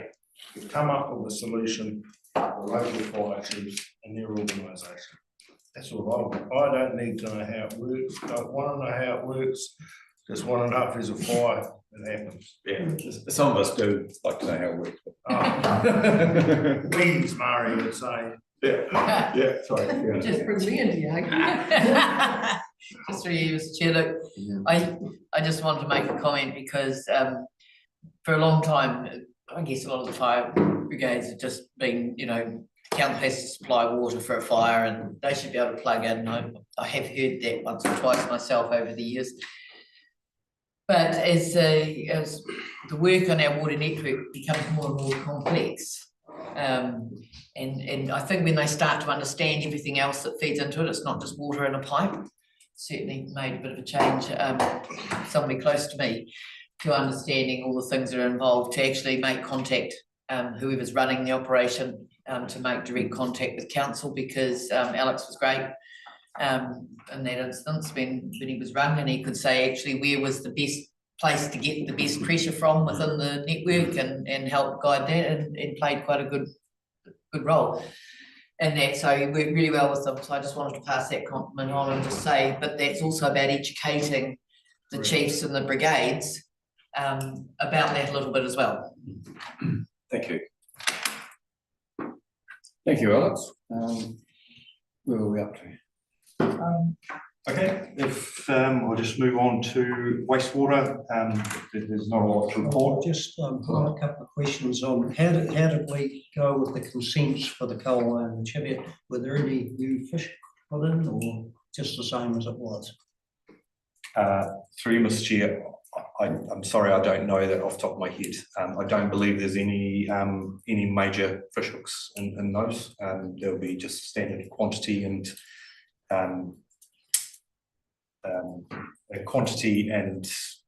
the rate consents, I believe. Just on the future capital works, we've got a RMA number 1 Cheviot and Parnassus. There's been a lot of money spent there, so we're going to have to spend more money. Through Mr. Chair, so the initial investment and across those schemes was what I would say is the Tier 0 plant, which is the water treatment plant. So as we upgrade our water treatment plant and look at increasing capacity potentially to further in the network, like in the case of Lower Waitohi, then we need to start looking further out into reticulation in terms of our boosters, our water storage. So the work is to start planning for that potential expansion and also look at renewing some of our older assets. And Alex, this has been accounted for long-term plan. Yes. That's what I'm just asking. Yeah. Thank you.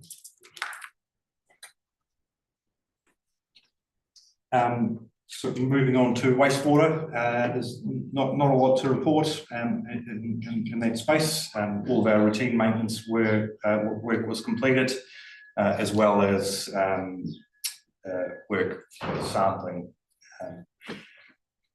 We had a couple of maintenance issues with a couple of pumps. One being at Cable Hill Pump Station, where the pump is uneconomical to repair, and the pump's been, or a replacement pump has been ordered. We're still waiting for the delivery. Moving on to stormwater, there's been some work, some great work done in Amberley. Besides our 3 monthly compliance inspections being carried out in Hanna, there were a couple of minor improvement projects completed, one of which is to address a pond issue during heavy rain events in the corner of Douglas and Willowsoak Place. So that's seen a new main laid under the road and into the existing discharge point. There was a collapsed section of a retaining wall in Dock Creek, which is surrounding land that used to be owned by council. So usually we don't maintain those structures, but in this place, it was council land. So that section of the collapsed retaining wall has now been replaced. There was also some work done in a section which frequently experiences standing water and flooding and heavy rain events, which is down the old Carter Slip Road. So there's been some maintenance and some exploration work completed on some of the discharge pipes leading out of that. There's also been significant work done on the Leithfield outfall drain culverts. So one of those culverts, both of those culverts were cleared using, again, council resources rather than contractors. And one of those culverts has been temporarily sealed to keep it essentially operational. So it's been sealed on the sea side to essentially stop the deposition of shingle into the culvert during low drain flows. So what that allows us to do, well, we're hoping that what that will allow us to do is for a heavy rain event, which is what's forecast for this coming weekend, If one of the operational culverts is blocked, then we can take the plywood off and use the one that's, clear, and that allows us some time to clear the second. So it's a wee trial to see if something like that is able to be achieved. And lastly, the revaluation work for Council Three Waters assets has been completed. Yeah. That's all I've got. Question, Alex, just regarding the Balmoral water supply. We're sticking over in the background with options there for that community. Through Mr. Chair, I might let Hamish take that one, if that's okay. Yeah, I'm not fully over it either, Mr. Chair, so we'll get back to you with the regards on that. My understanding is that work is ongoing on that, and options being evaluated. Because my understanding is the rules are potentially changed and there could be potential for point of entry or point of entry supply. They're signalling that the rules will change, but we had a meeting with Tom and ROI who told us the rules had changed, and we pointed them to their own documentation that said they haven't. So they're signalling an intent to change the rules, but whether that makes it economic or not. Okay, so work in progress. Thank you. Thank you, Alex, for that. Thank you for your report.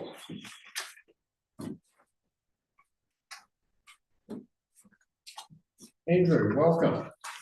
So we're skipping around a bit, so we're going to which page you were on? From 41.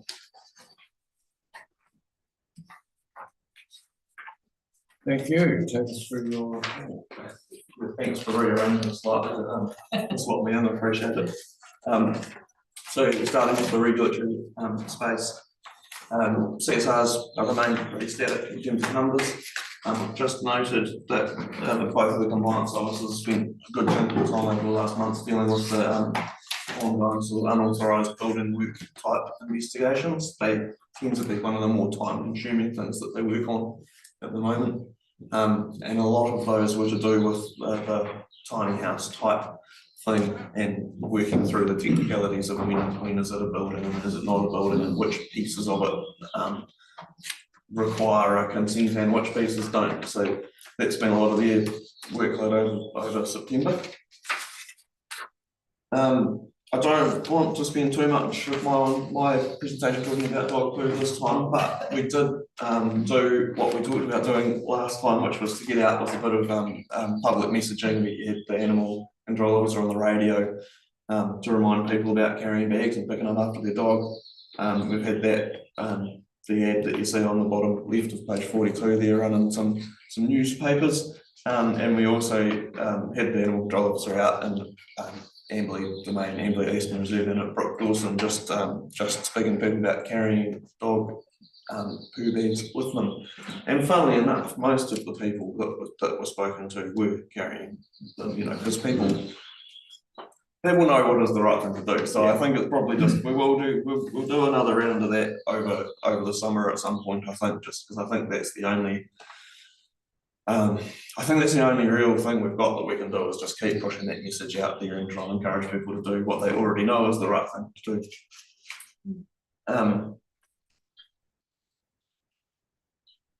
I'll just move on to alcohol licensing. There's so DLC's held a hearing, it was earlier this month, and there was one Curly technical issue thrown up as a result of that hearing. So the hearing is adjourned currently while some legal advice was sought about how to proceed with one piece of it, but that's legal advice is due back today, and likely they'll just reconvene to hear a witness remotely, and that will tidy that piece of the hearing up. And there's also another hearing which will be in December, I think, which is for a new bottle store in Colwood, and where there are public objectors and opposition from the reporting agencies. The next step in that process is to have a pre-hearing conference with the parties, which is something that was done for the old Leathfield Hotel hearing. where it's mainly for the benefit of the public objectors and in order for them to come in, sort of understand how the process will work, meet the people that are part of the process and get a level of sort of comfort with how it's going to work. We got really good feedback from the objectors that did that last time in terms of being well set up to take part in the hearing, so the committee is quite keen to do that again. Finished going around food businesses in Hamner Springs to talk to them about grease traps for the trade waste bylaw, and that was actually really, I think, really useful for officers, as hopefully for the businesses as well. We found nearly every group has had something, which was good. We also, so there were some devices that were being sort of self-serviced, like the operator was scooping fat off the top of it on a regular basis, so they probably would benefit from a periodic, like a proper service from the people that come and clean all the stuff out of them. But we also had a view when we were looking at the trade waste bits of the bylaw before this, that the sort of the gold standard was the passive underground outside grease trap, because the alternative is often something that's within the kitchen and requires a lot of maintenance or regular work. But these visits have, I think, flipped our view on that, because with the people who we met with the in the kitchen ones they were maintained, and they were quite particular that they were kept up to scratch because they were part of their kitchen. Whereas the outside one, which belongs with the building, often the operator didn't know much about it because it came with the building and it was as old as the building, and also it's outside and under the ground, so it's really easy to ignore. So yeah, that's been a useful, where we would have been wanting to encourage people to go towards a passive grease trap. I think we've sort of, that's been really useful for us to see that the inside ones do work. Yeah. And it's always good when the learning's two ways, I think. Freedom camping, you'll see that the number of site visits is trending down a little bit, and it's unlikely that we'll do as many visits as we've done previously, because we won't have that funding from MB that we've had. We did, through the long-term plan, increase the in-house freedom camping budget somewhat, but it won't be the same sort of dollars that we had to spend when we had MB funding. But like we've talked about, we are relying on those cameras that we put in at Hamner and Glenmark to inform whether we actually need to send someone up at all. Just on Glenmark, well, it was being used by helicopters for firefighting. Last time that happened, we had a request from Fens to go and close it to camping and move the campers out. And this time, we didn't actually have that request. And while the contractor was looking at the camera one day, he did point out that there's 3 helicopters in the reserve and about a dozen camper vans, and we're probably, so we did go and move some campers on, but it was probably 2 days into the operation by then. So whether they were happy just to coexist or not, not sure. So hopefully we won't have any more fires there this summer, and we won't need it, but we know to jump onto that ourselves now. And we had a good result with an illegal dumping incident that a member of the public spotted. They saw a vehicle go on with a bunch of carcasses and offal into it, and then come out without them, and they reported it. And they also happened to tip us off that they thought that was a location where there was one of the community crime prevention cameras. So we contacted the police, and they were able to see that go in full, come out empty, grab the number plate, and they were extremely helpful. They actually went and tracked down the person, spoke to them, got an admission from them, and passed it all over to us. So we were able to issue an infringement notice and an invoice for the cost of going to clean it up. So yeah, we're really pleased with that. I'm not sure if they paid it yet. Yeah, so the thing is, with the invoice, you only have the standard sort of debt collection process, and with the infringement, a lot of these infringements don't get paid, get submitted to the court, and then the court eventually extract the money at $1 a week or whatever. We get a regular return from the courts with the list of who, and it's all through the finances applied back to the infringements, but it's not, you're right, it's nice to issue an infringement, but getting paid for the infringement is not a given. Added costs. Yeah. On Justin, cost saving initiatives, we get, but this is particular to the Waipara and Kailua rivers, we get quite a lot of complaints about dumping in the rivers or even just small litterings, and we previously, as often as we could, would be sending someone out, you know, within a day or two of getting those complaints, but we've now sort of we're consolidating them as much as we can, unless it's really sort of offensive, we're either waiting until the routine patrol that we have of those rivers is done, and we're giving the contractor the sort of this fortnight's pile of littering incidents, or we're doing it within a sort of a week. So it's a bit more efficient, but it does mean sometimes that rubbish is sitting there for a bit longer, which is not ideal. So we'll just monitor and see if there's any really strong feedback on that. That's all I have for the regulatory section. So any questions or please? No, carry on. Thank you. We're going well. So in waste, one of the things I wanted to cover off, it was a question from last meeting, Madam Mayor, was about the cost savings that we've had from the litter bin sort of shuffling around and removal of some litter bins. And it's around $4,000 a month. I said we talked about this in public. What did we? No, I said earlier on in the Oh, meeting, okay. we'll talk about PE because there is implications for contracts, etc. Okay. That's cool. I have generalised these a bit, but that's cool. So Well, I'll talk about that later then. I've got your notes. Oh, you have, cool. So, Okay. Yeah. All right, stand by, we'll cover that. Hamish will cover that later. Cheviot transfer station report, a report's coming for a council meeting in the near future to get a sort of final location for that. And we're doing work towards the renewal of the main waste contract, and hand in hand with that work is we look at wheelie bins conundrum. So some reports coming along. Actually, there's a workshop next month where we're going to sort of present some information about that. Possible directions we could go with that. Other points of note, 121 fridges, freezers, de-gassed before being sent to scrap metal last month. I think I've talked about that before, that the de-gassing bit's relatively new to us. We were just sending them to the recycler, but the onus is on us to make sure that the gases are disposed of properly. So it's we have a contractor come out periodically, do the de-gassing, and then the scrap metal is able to go. And we're able to pay for that de-gassing out of our waste leak disbursement as well, so it's been good. We've been doing a bit of work at the Amberley transfer station to rectify the stormwater system there. The stormwater system that was in place was not the same system that was on the regional council consent for the site, so we've had to actually uncover it and see what's in the ground, and then do some changes to it. So that's still a work in progress, but I think most of the actual site works is complete now. Added a big bin at the public toilets in Cheviot.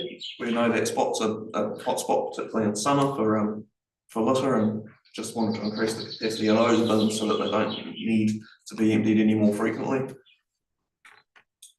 And then tyre wise, so when we were first advised of the tyre wise scheme, we were concerned about the potential cost implications that this might have for us because of the obligation to take tyres in for free and not necessarily be paid the costs that we thought we'd incur, having to move tyres, particularly from the outlying sites. So we planned to hold back and see how it panned out. But when we went to book our tyre collection recently, our tyre collector said, "I'm sorry, we can't come and collect tyres from you anymore because you're not part of the tyre wise scheme." Essentially, the collectors, if they're part of the scheme, are only allowed to collect from tyre wise members. So some frantic, not backpedaling, but so some work's been done to try and get us onto the scheme, and we're at the stage where we've got the service agreements, which we've sort of examined and sent back with some proposed changes so that they meet our needs as well as they can. What it will mean is that our transfer station sites will be tire-wise collection points, meaning that customers can bring tyres into them for free. We're not allowed to charge for those tyres, and they have to meet the tire-wise collection criteria, which is clean, not on a rim. We've had. There are still some concerns with the scheme in that the acceptance criteria are quite strict, and it's not. A lot of the tyres that we get might not meet it, so we've had to think about, well, what do we take them off rims ourselves, which means you have to get a machine, and do we clean them if they're dirty, or do we reject them? And obviously one of the concerns you hear about rejecting them is that where do they then go? So we had just yesterday someone call up who was aware of the scheme and say, I've got about 200 tyres and I'm loading them in the horse boat as we speak, and where shall I bring them? And when we said, well, we can only accept 5, because it's a limit of 5 per customer per time, the sort of answer was, well, it's okay, I'll put all the ones that you can't take in the whole. So that's the worry that we've had, is that what happens to the ones that we can't accept?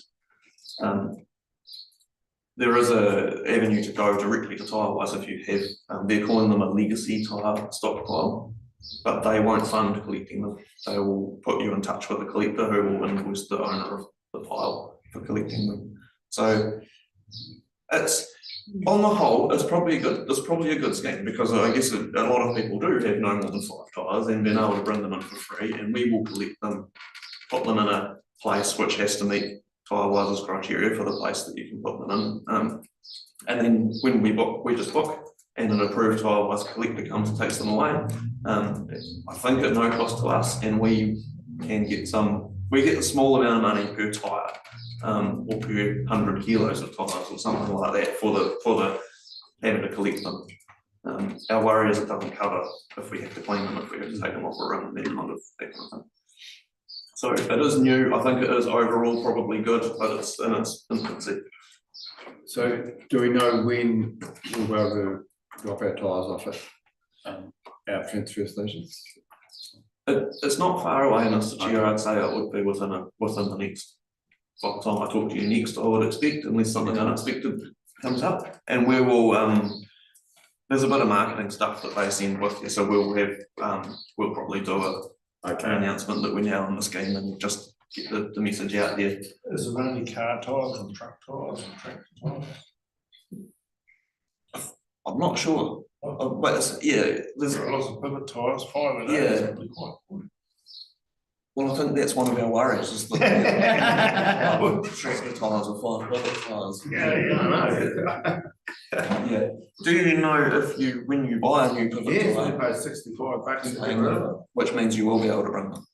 If you're paying the for the scheme, then yeah. $65 a tyre. Yeah. For a pivot tyre. A pivot tyre is $1,300 a tyre, so they're paying, so. Yeah. Oh, that's good. I can find it out. Yeah, one Look of forward to it coming. You must wait for the ring one now. through you, Mr. Chair, one of the interesting parts to it is that in theory, the tyres that can and should be dropped off for free are the tyres that the levy's been paid on in the first place. But when we're in this phase, I mean, there's no way to identify whether a tyre is a levy paid tyre or not. It's probably safe to assume that someone that's got 200 tyres right now, that they haven't paid the levy on them. But so there will be, I guess there is an element of tyres that will be collected where the levy hasn't been paid. So I imagine the scheme will probably run at a loss in the first year or two. But to clarify, that's the scheme loss, not ours. So your key is to, like, North Canterbury Tyres and Colvin, let's get him to have the contractors come and pick them up from there. Yeah, Mr. Chair, that was one of the pieces of work we did do when we decided not to join the scheme, was that we actually went around and talked to all the tyre people that we knew that sold tyres to see if they were part of the scheme, because they will do far more tyres than we do. That's generally where tyres are going, but all of the tyre retailers in our district that was, I think we spoke all of them, were part of the scheme, but the expectation is that they would only be accepting someone's old tyres when they're replacing their new tyre. Yeah, rather than being everyone's going to drop off at them. Yeah. Thank you. It's nice, good bit of information. Yeah, that was pretty much everything I wanted to highlight, actually. Yeah, I'll leave it there unless you've got questions. No questions? No, thank you, Andrew. All right. Appreciate that.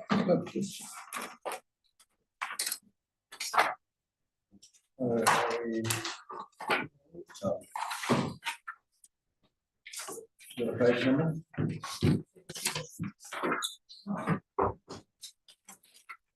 I need a little stick on note thing, so actually Michelle can do that for me. Dear, oh dear. Good, sorry, Michelle, yeah, welcome, Michelle. So this month's roading report, we'll just start by having a look at the planner. There's some things on the planner that will grow exponentially over the next calendar months as we start moving into our pre-reseal repair program and then our resurfacing program. So looking at the top line for seal pavement maintenance, out of that total $2.2 million budget, we've spent $631,000 to date. Of that, $1.8 million has been planned for pre-reseal repairs. So where we budgeted $1.3 million this financial year for pre-reseal repairs, we've got 1.8 sitting in the program to do across the reseal sites this year. So we're currently working through the program of what those works are, what the treatment selection is. A lot of those come out of Cathedral Road, where there's minimal pavement to work with. We can't do stabilisation. So a lot of those are dig outs, but the subsurface material of Cathedral Road isn't that great. So there's quite a lot of investigation works that are happening at the moment, test pits. But that's one of the major items that's going to be driving the expenditure across the seal pavement maintenance budget for the rest of this financial year. Going down into the metalling, as you can see there, we were 70% of the way through the metalling budget this financial year, and we're forecast to have exhausted that budget by the end of November. So between now and the end of November, we've put some more metal on the roads, and we're looking to head into Lake Sumner.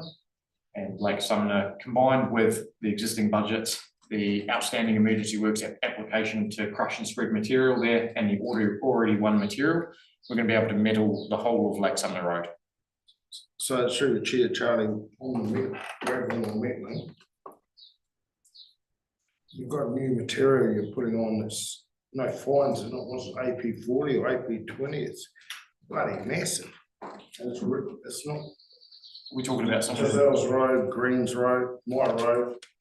There's no fines in it. It's just can't really know what's on it, and it's huge. It's can't move. There's no fines in it.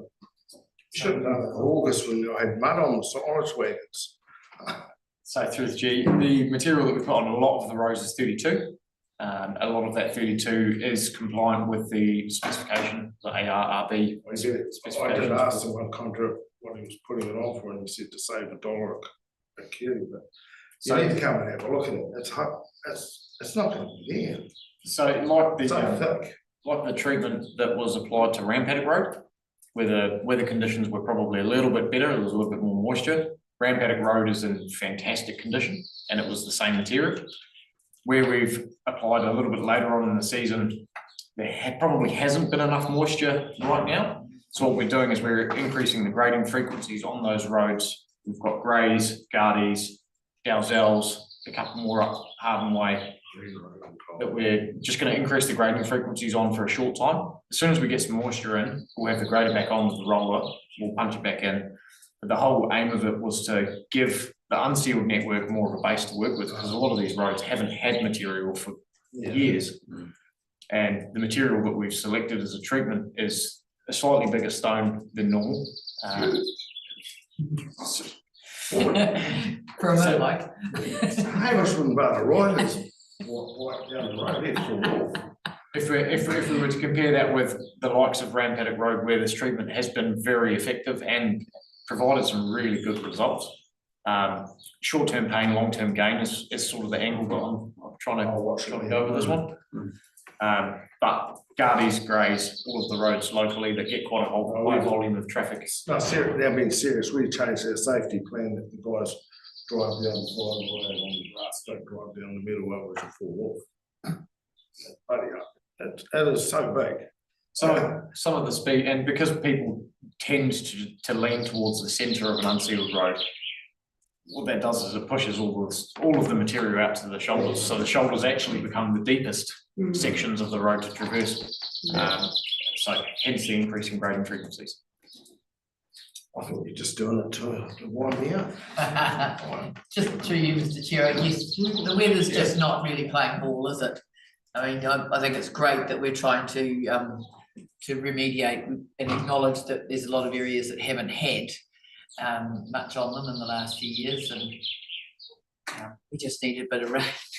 Like the farmers and everybody else. Just want some vines amongst it. Yeah. That won't repair the roads that haven't had anything for a long time, though. They need to get something on to get a base again, and when we get, and maybe looking at when the weather mind you, it's then how responsive is it, because it's not just a shower that's needed, is it? It needs to soften it enough for it to go in. Through the chair, this weekend is looking like it's going to be great for us next week to be Have able every road covered. to get the roads that have been metalled recently, get the grader and the roller over. So I've already organised with to have the graders attend to all of the roads that we've just metalled, make sure that all the material is switched around, have the roller on the back, and hopefully that will pay dividends in the next 2-3 months. Just need it to rain on the weekend and not miss us again. Well, just to echo what Charlie said, the roads we put on AP 32 prior to a wet period. The AP 32 was punched in and then formed a really solid base in those areas, and generally speaking. So looking at that, the middling program, like I said, in conjunction with the emergency works applications and the material that we already have, that will exhaust the budget and probably take care of Lake Sumner Road for the next few years. And we won't have to be up there doing the patch spreading. There'll be a lot of happy people to see some material go down up there, because again, it's another area that hasn't had a lot for a long time, other than being rebuilt. And there's some other work coming up with streetlights, Argolands Road and Hem Springs. There's some new streetlights to go in. We're working with contractors around other streetlight options for the walkway behind Countdown. So there's some work happening behind the scenes and some reports coming to council around what's happening with the lighting in the district, as well as the contract for the street lighting contract is out for renewal. So Waimak District Council are tendering that on our behalf. We have a member of our team on the tender panel, and it's looking a lot like it'll be much the same, which is really good. So it'll be a really consistent approach. Last month's claim, September claim for Cord was $525,000. This was the wrap up of the ice grit from the snow event in July. Those invoices tend to come in quite slow, and a lot of the QA that we require to approve that work is quite hard for them to obtain. So pretty much wrapped up all of those now, and there's just a few stragglers left over from September that's been moved into October that we were waiting for QA for. I just wanted to highlight, probably to Cord's credit, over the last few months of claims, a little bit of a win for both our team and for Cord is that we've had the claim processed before deadline date every month since May. So we're into month 5 now of having processed the claim either on time or early. And we've been able to negotiate anything that we're still waiting for issues to be resolved for, to make sure that either payment gets pushed or there's an arrangement in place.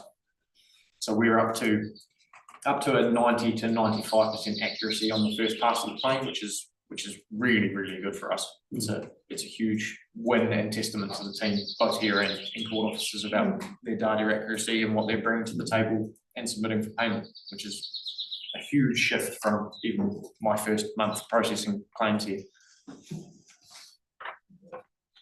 Service requests have been a little bit light. We've had a spike this month, mostly due to the metalling around Gardens, Grays, and all the roads that I mentioned earlier. A lot of that will be education based as well, and when people understand what happens after a road's metalled, they'll probably be a little bit more forgiving with it. And again, in a couple of months' time, once they see the benefit of what we're trying to achieve, then they will turn to compliments to this road looked the best it's ever looked. And other than that, we're averaging around 20 open service requests a month at the moment. It's come down as low as 16 and back up to around 27, so we're fluctuating at the lower end of 30. It's been really good. LMPs have been out busy, done lots of mark pegs, done quite a lot of potholes. They've been contributing to the pre-reseal program, so any of the small potholes or small edge breaks less than 10 metres that were able to be filled by culverts or similar, any low shoulder, the LMP's been contributing to that too, to maintain some cost effectiveness in using our resource when it's in the area.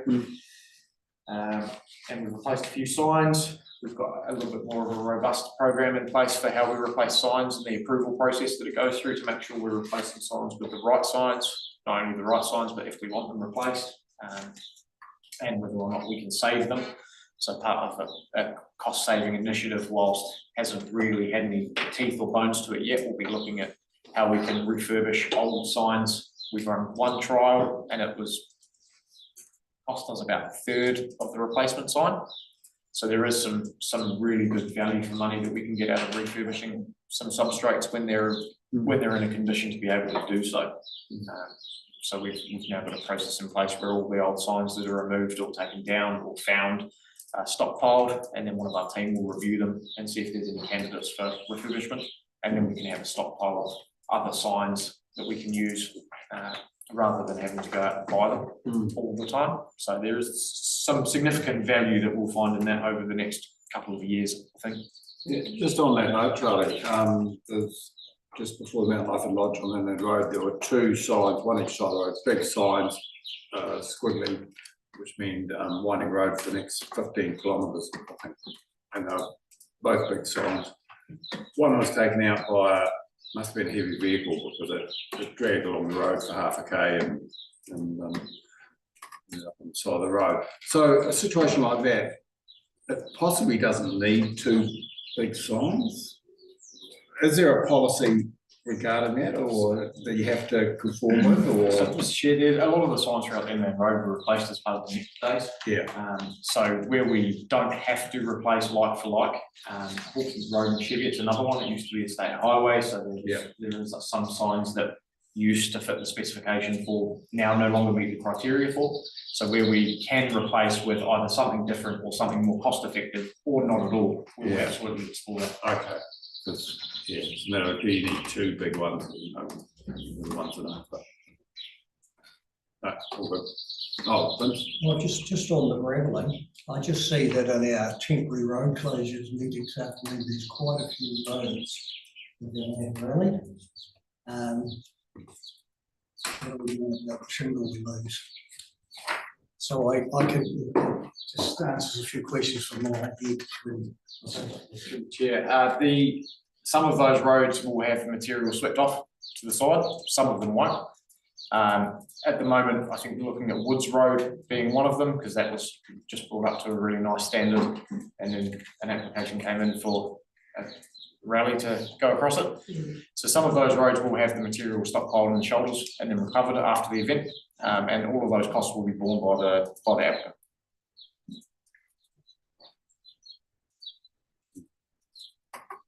Yeah, I'm just wondering, you haven't gravelled any of these roads recently, have you? That, like, there's quite a lot on that one road throughout the whole district. So I'm just, you know, if you've gravelled them in the last 3 or 4 months, you know, it looks quite material. Still loose. There obviously is a chance for that to happen. We do recover quite a big bond that would cover a reasonable amount of material lost on any of these roads. I don't know exactly which roads the rally is to go through yet. I haven't reviewed the last temporary road closure that came through. But I shall. And moving into routine drainage, We've had quite a lot of high shoulder removed across the district. This is to stop water pooling on the edges of the seal, for edge break, for potholes. I think as we all know, and as Mr. Harris has echoes from time to time, the most important part of maintaining our seal network is drainage.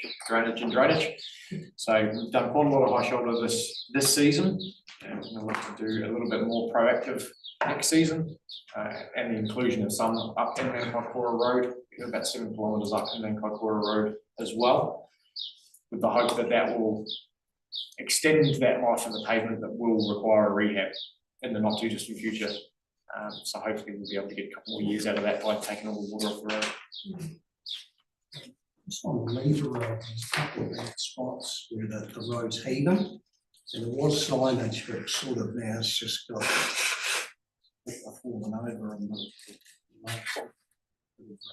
So the Leader Road has been programmed, so there is all of the humps and heaves that were up there, they've all been put into RAM for approval. So as soon as we've quantified, which is what I'll touch on next, is quantified the amount of pre-reseal repairs, then we'll look at everything that falls outside of a reseal site and how we're going to manage those.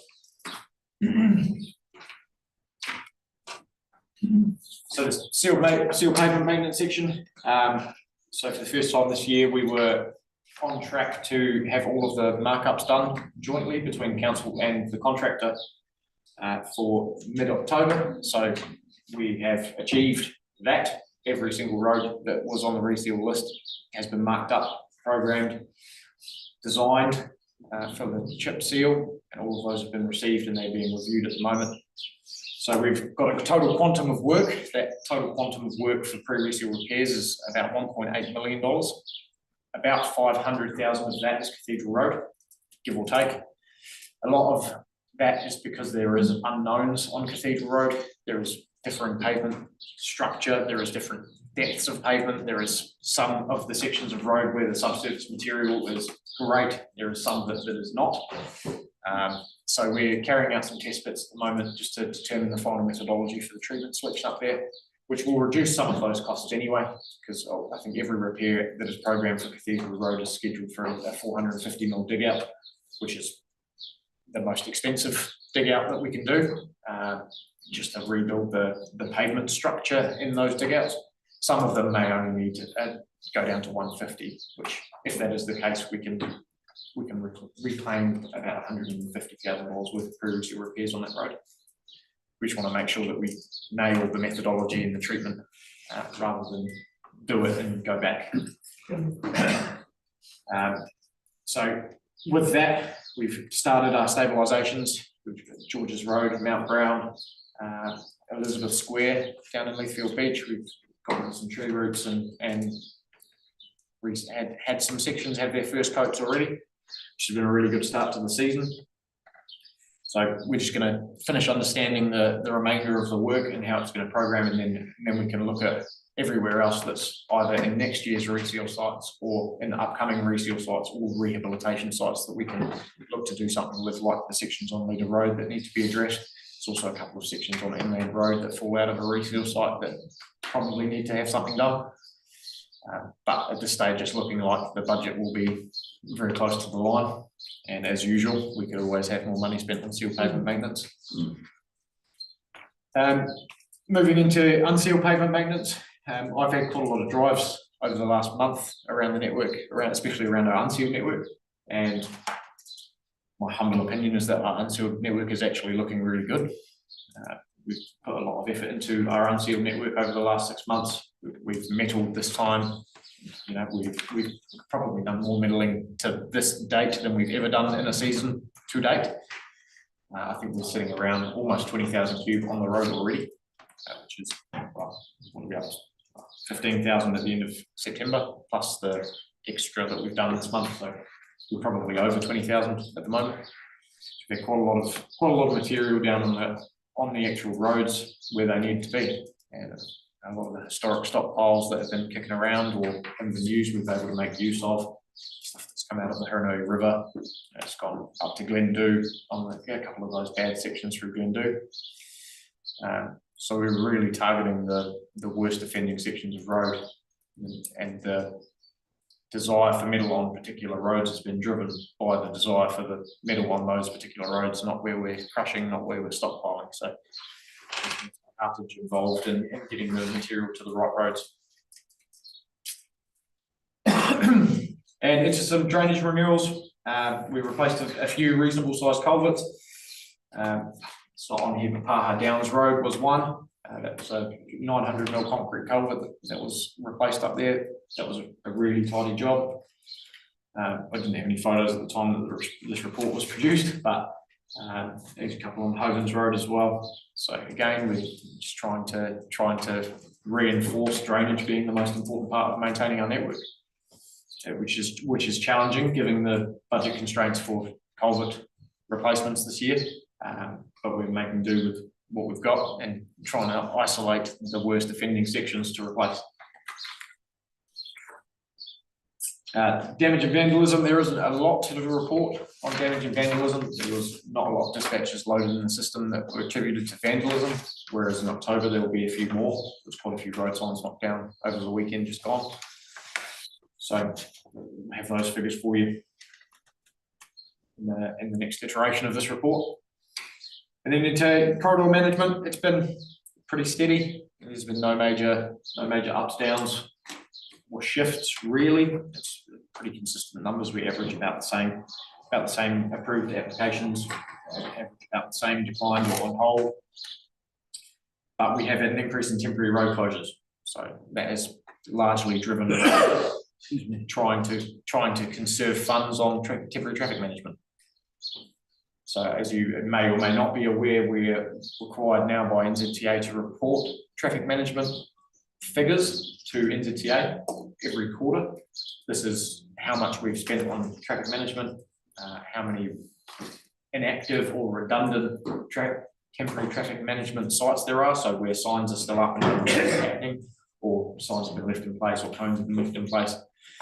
So Kate has just finished the first version of that, and that will evolve and grow arms and legs and turn into something else at some point in the not too distant future. But that is something that we're very mindful of, and because we already had mechanisms to report on traffic management as part of this contract, it's not particularly onerous yet.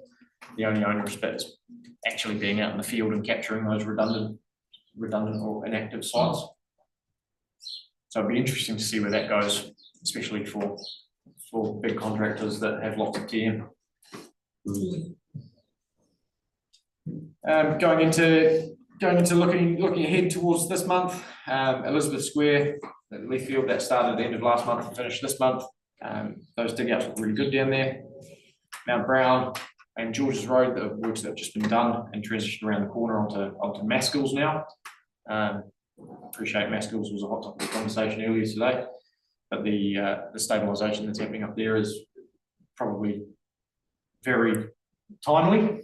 I think a couple of the residents have said that they haven't seen those sorts of repairs being carried out up there for a little while. And then Lake Summer Road will be the big push for metal, for basically to wrap up that work stream. That'll be really good. I think I've had a lot of conversations with one particular owner of property in Lake Summer Road who will be thrilled. And we'll keep a tracker going of all the volume of stabies and dig outs. It's just really important to have an understanding of how much we're actually doing, and I guess how much we're doing now in comparison to what we have been doing historically, and how much we still need to do. So other than that, we've got the technical audit with NZTA coming up next month.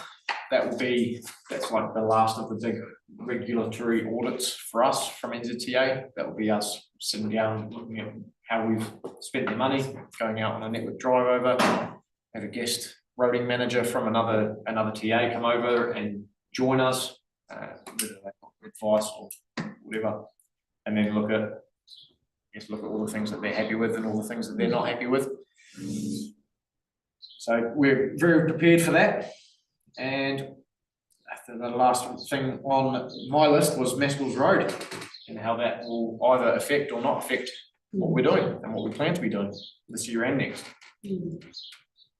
So I mean, it creates quite a lot of uncertainty when we're building programs to deliver to a dollar. So I think, the committee commission, Charlie, the committee has made a recommendation to council that, the council does a 50-50 deal with the residents of Maskell Road, with the council's 50% being debt funded outside of the existing roading budget. And a targeted rate for all the residents, for their 50%.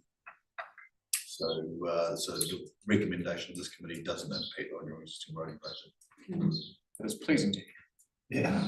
Well, supremely consciously maintaining an upward Just a reminder, I think on Sinclair Road, there was the bridge there with the tar seals completely going, and it wasn't even on your rams. And I asked about it about 2 or 3 months ago, and Dan said it had never been recorded as being tar sealed. And I said, well, it is, but it's pretty bad because it's no maintenance. The other one was Phoebe Road and the Downs Road. There's always gravel. The intersection's not tar sealed out onto Phoebe Road, and there's always gravel out, and there's a railway crossing right there to stop for trains. And I just notice all the time there's loose shingle on the road.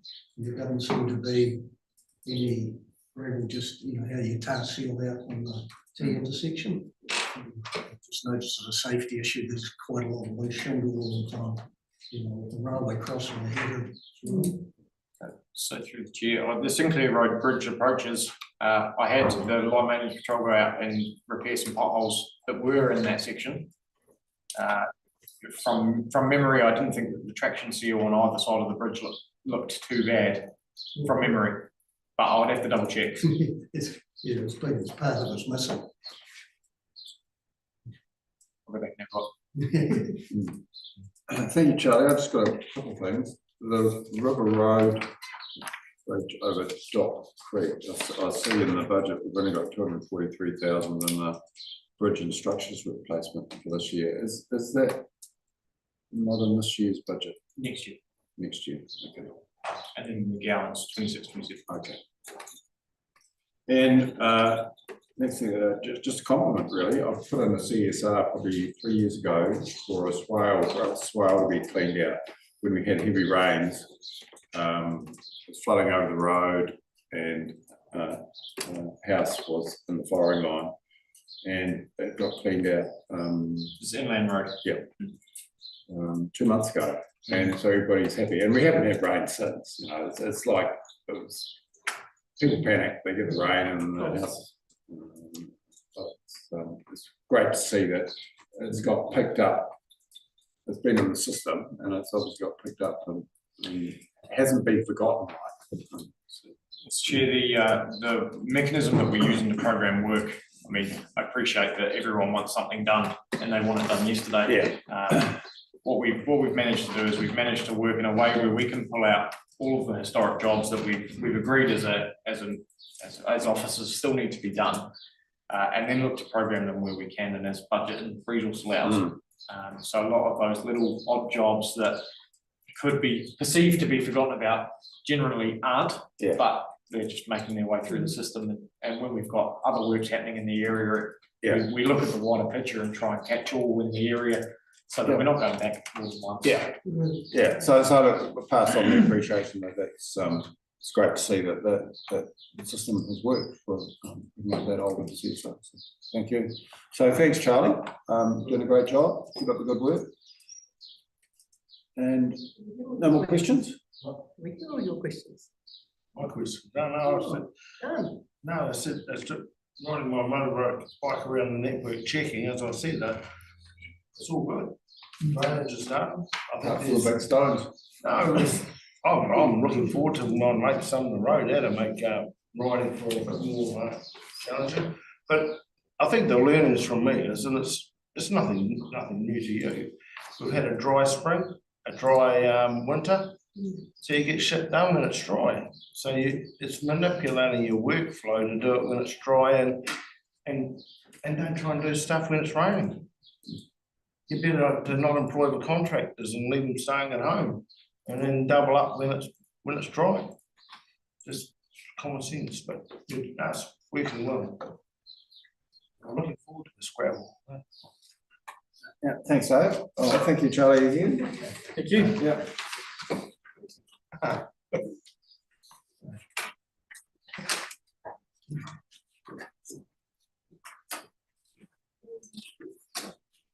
Thank you. Page 49. Well, welcome, Kerry. Thank you. Take us through your report. Okay, page 49 on building. We've got two final on the planner, we've got two final team members completing the diploma this year, which you already know about. And we've been preparing for the IANZ audit, and they're currently in the office auditing us as we speak until Thursday. So we'll get a report on that result next month. The building applications have just dipped down below what we had last year in September, not majorly, but it's the first time we've kind of dipped down below. Over on page 50, we've still issued more building consents than last year at the moment, probably getting rid of the ones in the month before, but still relatively good levels of consent numbers. The average processing times have improved down to about 12 days average at the moment, which is quite a big improvement from last year. And yeah, 100% of them are on below 20 days, and they will continue to do that hopefully. Over on page 50 with the RFIs, 84% of building consents have RFIs in the last month, so which is still relatively high. The code compliance certificates, we issued about the same amount as last year in September, and we issued 100% of them on time, which is under 20 days, which should continue to carry on. The inspections, we carried out 368 inspections in September. We failed 11% of them, and we passed not completed them 19%. So quite a bit lower on failing in that month, so which is good.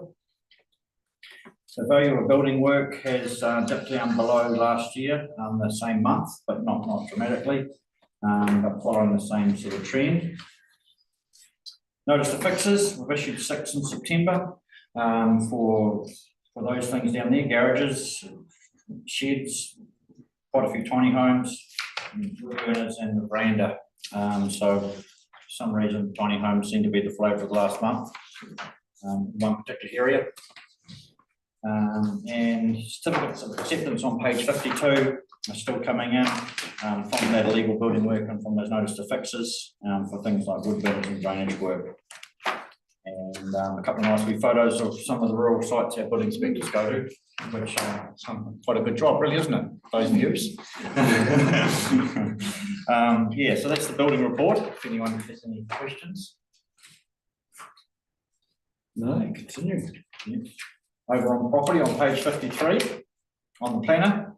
I'll take that as read unless there's any questions. It's all pretty well listed there, I think.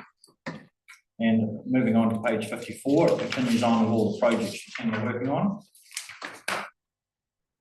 And on 55, with the limbs are quite interesting because there's been over about 70 limbs issued in September, which is the highest we've had probably over 12 months. So something happening with sales, which is probably a good sign. The social housing wait list, there's still a big demand on social housing in Amberley area, but not so much demand in the other 2 areas. But we still have people waiting, which is good.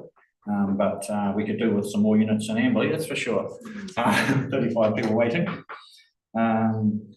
Yeah, we had 1 new tenant moving in Cheviot and 2 units in Hammer Springs undergoing refurbishment and maintenance after people vacating those. And the occupancy rate in the social housing is pretty good with 35 out of 37 currently tenanted, but there's 2 under renovation. And the works update on page 56, you can see some bits and pieces we've done here. We've got a fire damaged window in Cheviot, that was from the wind fire we had there a wee while ago. And we've had to remove a shed there, we're about to move a shed there that's been installed on our property without any permissions. We've done quite a bit of work at the Amberley depot with removing that big hedge at the back. And we're about to put a new kitchen facility in there, so they have somewhere to make their cup of tea, a bit better than what they had. Cheviot Library had a bit of maintenance done, and the Amberley lights in the Amberley Library have been lowered so they can become a little bit easier to maintain. We've had to get scaffolding in there over the past to replace the light bulb, which is a bit of a pain. Just on the Cheviot Library, when is the lean to going to get painted or because it's getting pretty shabby. Yeah. Yeah, I'd have to check on that, but it is on the maintenance plan. I'd have to check whether it's in this year or next, but it is on the plan. But I can come back to you with the actual year, whether it's budgeted for this year or the next. Because it's quite urgent. It's been a long time. It's had no maintenance ever since it was done. Yeah. There's a lot of maintenance to do on all of our buildings. And it's quite a public place. It's used all the time. Yep. I'll come back to you if you don't mind on that and confirm that. Because it makes the town look shabby, you know, you drive that. I'll come back to you on that one, if that's okay, just to confirm that. And a couple of road stoppings there that are continuing on, which you probably will know about. And that's it. Any questions, Kerry? I'm just catching up. It was quick. Sorry. I had to go fast because I knew you were a little bit behind. Yeah, I'm sorry, any questions? no. Very good. Very good. Thank you, Kerry. Councillors, while we've got Kerry here, I'd just like to commend him for his work in the weekend with the fire in Hammer Springs. Kerry was actually in Hammer at the time. He gave me an early heads up that the fire was happening, and then came around to the site, organised temporary fencing and organised the cleanup of the site, which is underway today. So yeah, it was a really good bit of work. Kerry used his local contacts and you know, organised things really fast and efficiently. So Thank you. good work, Kerry. Thank you very much. Yeah, thank you. Pretty well done. Okay. Thank you very much. Thank you. Keep up the good work. Right, I'm not quite sure where Dan Blair is. I'll text him. Talk about yourselves while we're waiting for them. Or we could go on to What else we got? which I'm doing. Oh, okay. Let's do that. Which page are we on? Well, that's the beginning. First up, libraries. Naomi's. So Naomi, take us through your report. No, we'll go straight to Dan because it's, we don't want to keep him waiting. Curious, quick. Yeah. Good. Yeah, we just did the same thing. Welcome, Dan. Yeah.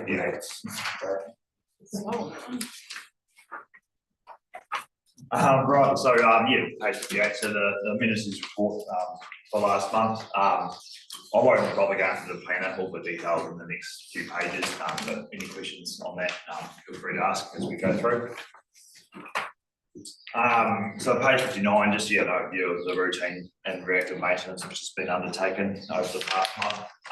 Yeah, quite a high percentage of reactive, but a lot of that's based on not doing as many tasks in September than they normally do, so didn't get as much done as we planned. That's okay, we'll pick that up in the summer months.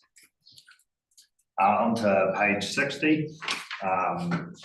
One thing going into spring, obviously we had a bit more growth, but in some parts of the district, some of the others are still pretty dormant, which is good if you're a mowing contractor, as Delta are. So yeah, they've upped their resource, which is good. At the moment, they're sort of working to a 7 working day cycle, which they think they can achieve the specification by sort of going every 7 working days around.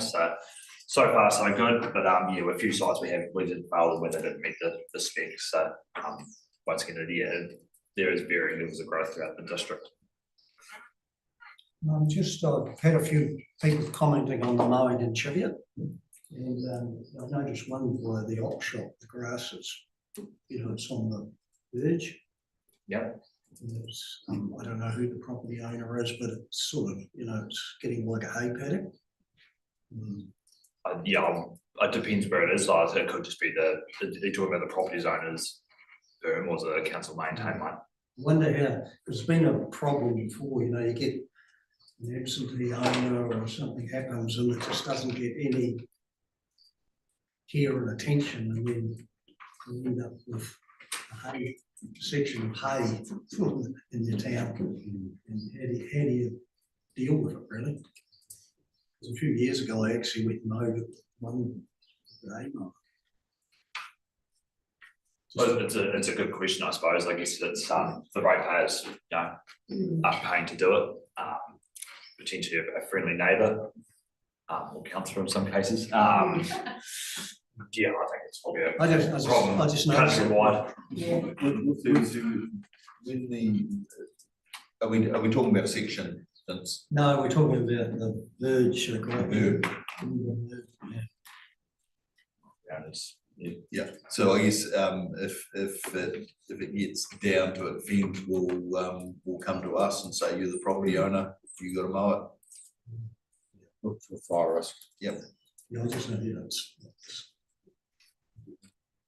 everyone else is mowing theirs. Yeah, I think a lot of little communities probably possibly have one or two that yeah, and it's say if there's a neighbour that can do it for them, then that's one way of doing it, but council has limited clout to enforce. It's our land. Yeah. Yep. It's our expectation that people will mow the berms outside their properties in residential areas.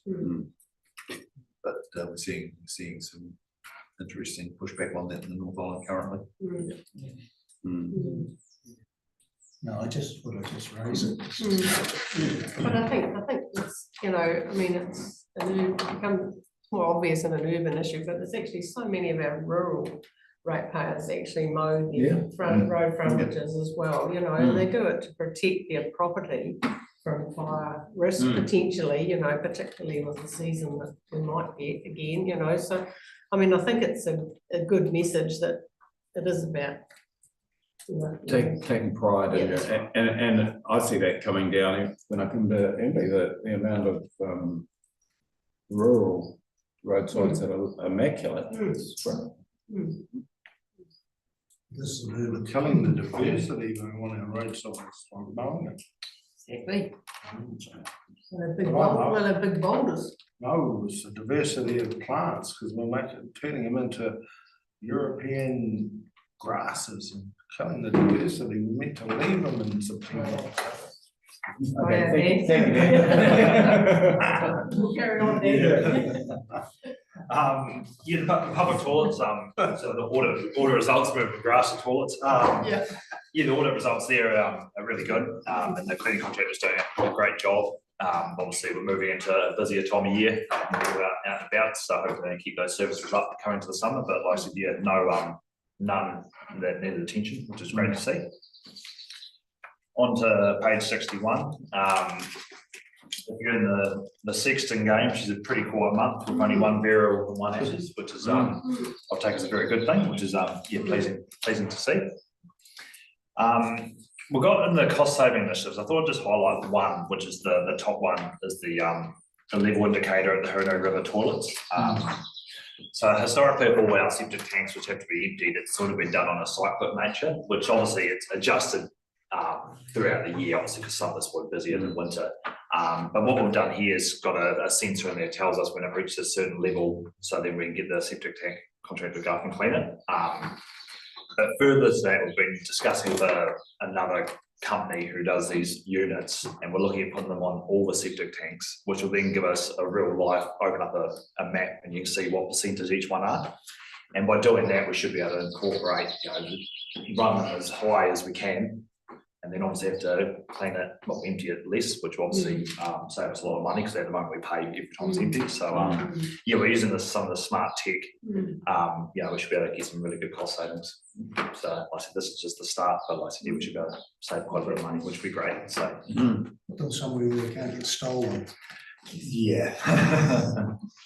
Not that easy. Yeah, So we're we've more already- damaged. Is that the one on the State Highway 1, is it? Yeah, we've already got stuff next there. Anyway, yeah, that's an initiative that, yeah, we're about to run sort of, there'll be some, yeah, good savings there, which is, great to see. And you also, what's great to see is all the works updates over the next 3 pages, so, I won't go through any of these, but a few photos of, what the maintenance team's been up to, around the district, so.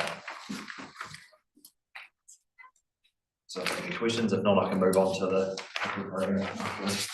Actually, I just, a quick question, just, noticed on my way in, and it might not be in your field, but I'm sure it's Charlie about it, but, when the roadside mower's mowing, and sometimes he has a chase vehicle behind him, and I think of that person that's in that vehicle, they're just driving at a walking speed, and I think, gosh, if that was my business, I'd have them with a spray tank on the back, and it's, crawling along, there's a broom, there's a wild pine, I'd be having them do something else at the same time. Just a comment, if that was my business, I wouldn't have someone sitting. I mean, I know they're doing an important job, but there's times they stop, and so, yeah, to me, it seems an inefficient use of labour. In my world, it is, but I'm just making a comment. I think I'll answer that, yeah, so they're pretty much dictated by Cobden, by the traffic management guide, so that they have to, it is a requirement, so. Yeah, sorry. Right, can I just change the subject to page 64 with the ambulance? There was some discussion at the South Board meeting about is this the approved? This is the approved, well, no. No, okay, so there's a bit more work to do. There's a bit more work, so, yeah, the contractor, our officers thought a ramp might be an option. But built in such a way that if it wasn't wanted by the community, that the steps could be put in. Right. And that's what's going to happen. Okay. Once they go into the South Ward, that Yeah. they do want the steps. So So it this- was built in such a way that steps can be added. Okay, so this ramp that we're seeing here will actually now. But that's what's the South Ward. Yeah, okay. Yeah, I Because it was haven't had some- an update. It was only last week, so. Yeah, no, that's cool. I just remember some discussion around that. Yeah, that's cool, thank you. I'm just wondering if you have run out pad at the bottom. I think that's the issue. Yeah. Bounce ball. Yeah.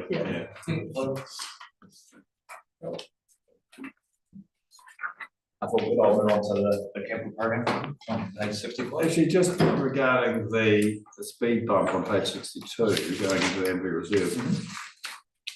Normally you have a speed bump on a sealed access way. How does that work on a shingle? I imagine you'll end up with a puddle on the top side and more maintenance on a shingle. Well, be interesting to see how it goes. Potentially. Yeah, I've never seen a speed bump on a shingle road, apart from potholes that fall out. There you go. Yeah. I think it's got one down on the. That's further on the third section. Yeah. Yeah, ideally you wouldn't need it, people stuck. That's right. Yeah. Anyway, Pretty steep slide that one there, we can go down there pretty fast, don't you? Speed bump. Yeah, it's nice, like. Good slide. Okay, carrying on then. cool, so moving on to the program capital report. So yeah, I guess new financial year, well, first quarter's been complete. Yeah, in typical fashion, the first quarter is really focused on scoping, design, procurement, with the work sort of ramping up as we get into summer, and this year is obviously different, as you can sort of see by the spend that's sort of mirroring quite closely the last financial year, and we expect similar again. I'll run through each page and just sort of highlight a project or two, but any questions even, yeah, please ask. So moving to page 66. So one here of the increased storage capacity, that's just outside Waikari on Longwoods Road. And the plan here, this is a multi-year project, but the plan there is we've secured a bit of land and got an easement agreed with the landowner.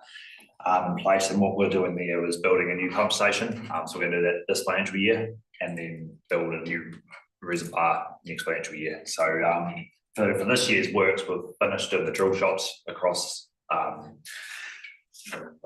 Harden Waikari Road, and then we'll run that pipe to the new pump station, and then the pump station itself, the construction start late next month.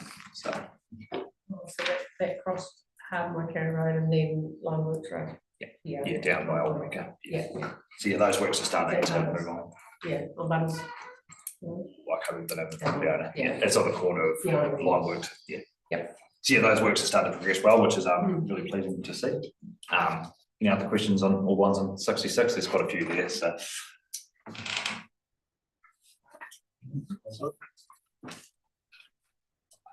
Page 67, yeah, the project at the bottom there is the YL Rural water treatment plant.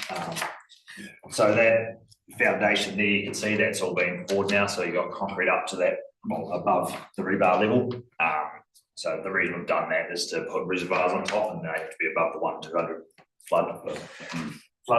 Hence why we also got a treatment building which is higher. So yeah, they've been poured.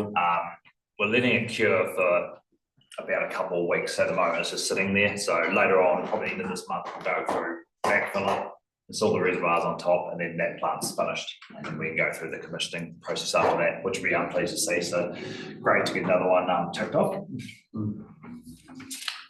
Any other questions on 67 before I move on? Carry on.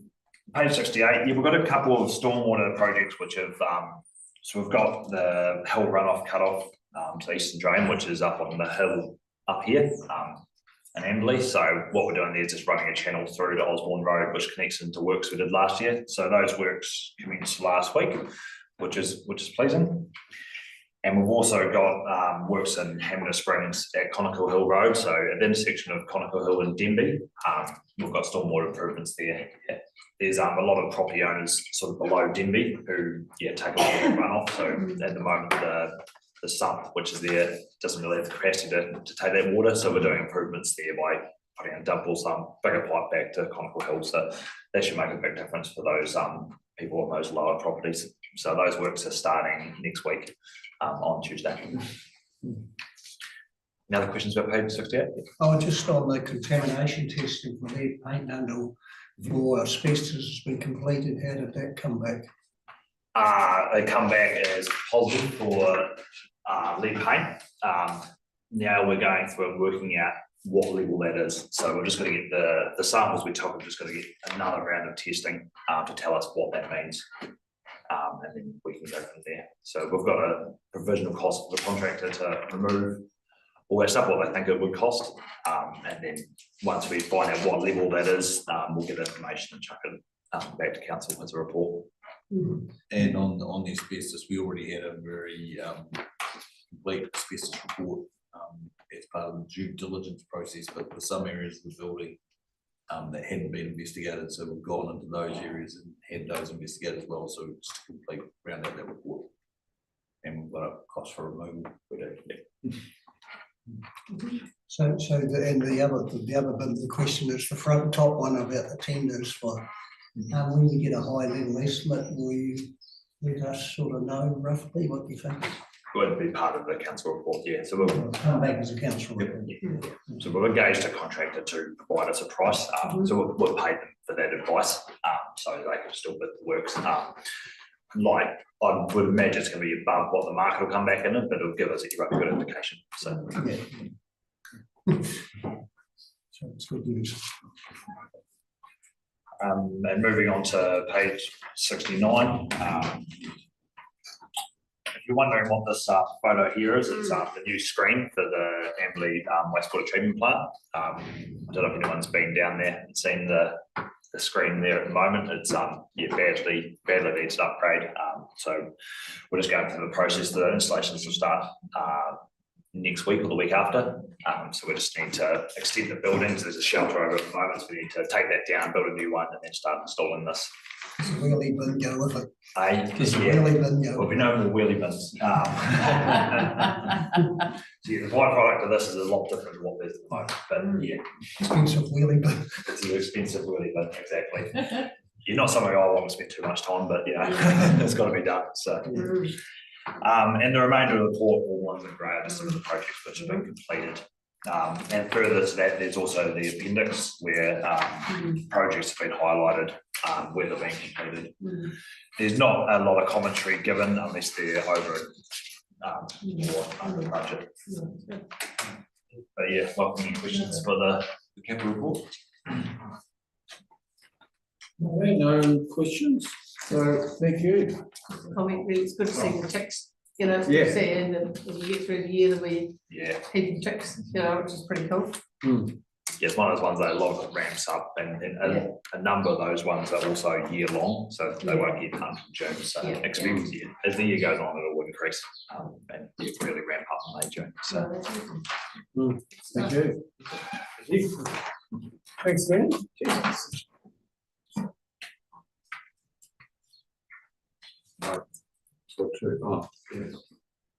Just looking at the time, I think if we stop for a lunch break.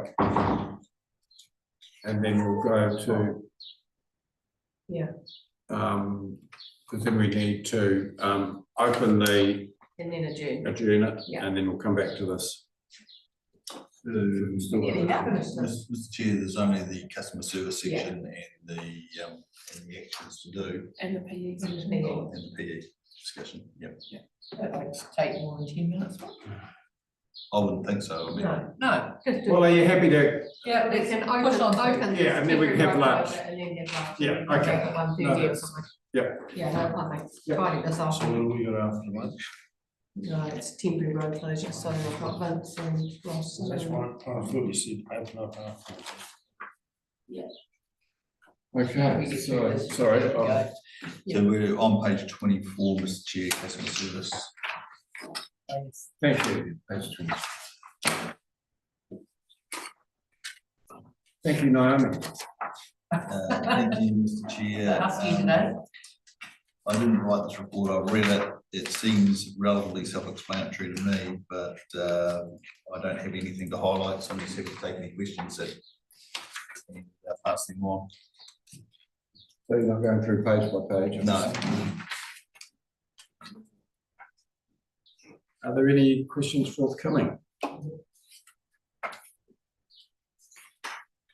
Just checking my list.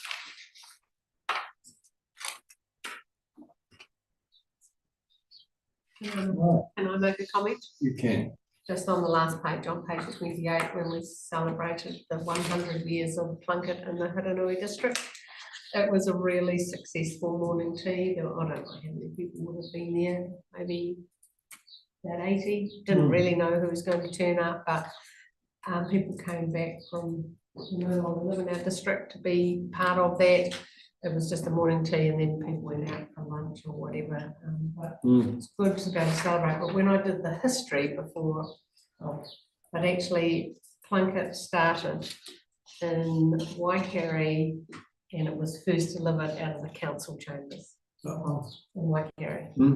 So I just thought it was it's quite interesting to know how services evolved over years. But actually, there was a relationship between the council and the community, and Mrs. Blunden, who moved the resolution that we should, so the nurse started with 4 shillings and 4 pence was her wage. They would insure the nurse. There was some discussion around purchase of a car, but because this is a note in the minutes, but because the expenditure didn't warrant it, they suggested that they would buy her a bicycle. So they duly went off and bought the nurse a bicycle. Yeah. And how important it was that so that if they didn't purchase a car, that there were many volunteers that would help either go and drive the nurse out to the new family within our district, you know, like so important from a volunteer perspective, what people did. And one of the minutes talked about in the war years, how important it was as a community that we need to work together to fight this war, and we need to look after our community and others, and now help the mothers save the babies. So pretty cool that we've been doing that sort of stuff for over 100 years in many organisations. So Yeah, thank you for sharing that. that's right. Good morning, team. So no questions for Hamish? I'm trying to look for one, but. Well, and that's not to devalue the work that's reported on in this report. not at all, here not at all. It's just, No, it's, Actually, the other great, point of great interest report. was when it talks there about Hardham, but actually historically Hardham was supposed to be called Gladstone, okay, from a nod to the past in the UK. So it talks about it here about the Gladstone Library, but Hardham or Harwarden in its early days was to be actually called Gladstone. But it didn't get called Gladstone because it would have been offence of Gladstone in Wales. So anyway, that was the Thank piece of you. information. Yeah. now, is that the last report? Just the action sheet on page. Oh, but we need to move. Then you forget that. Somebody like to move, the acceptance of these reports. And, yeah. Thank you. Action sheets. Somewhere. Page 8, Mr. Chair.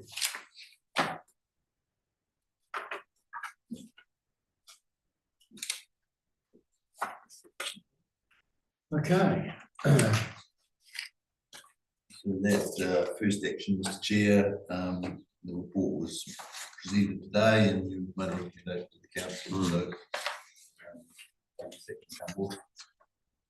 Yep. And the second one, the Kiwi Camp, there will be a report to the November meeting. It's listed there so that we can stay on. Yep. Thank you. So, quite a few on the, bottle it down. Right. So is that everything? On the open? I'll leave it.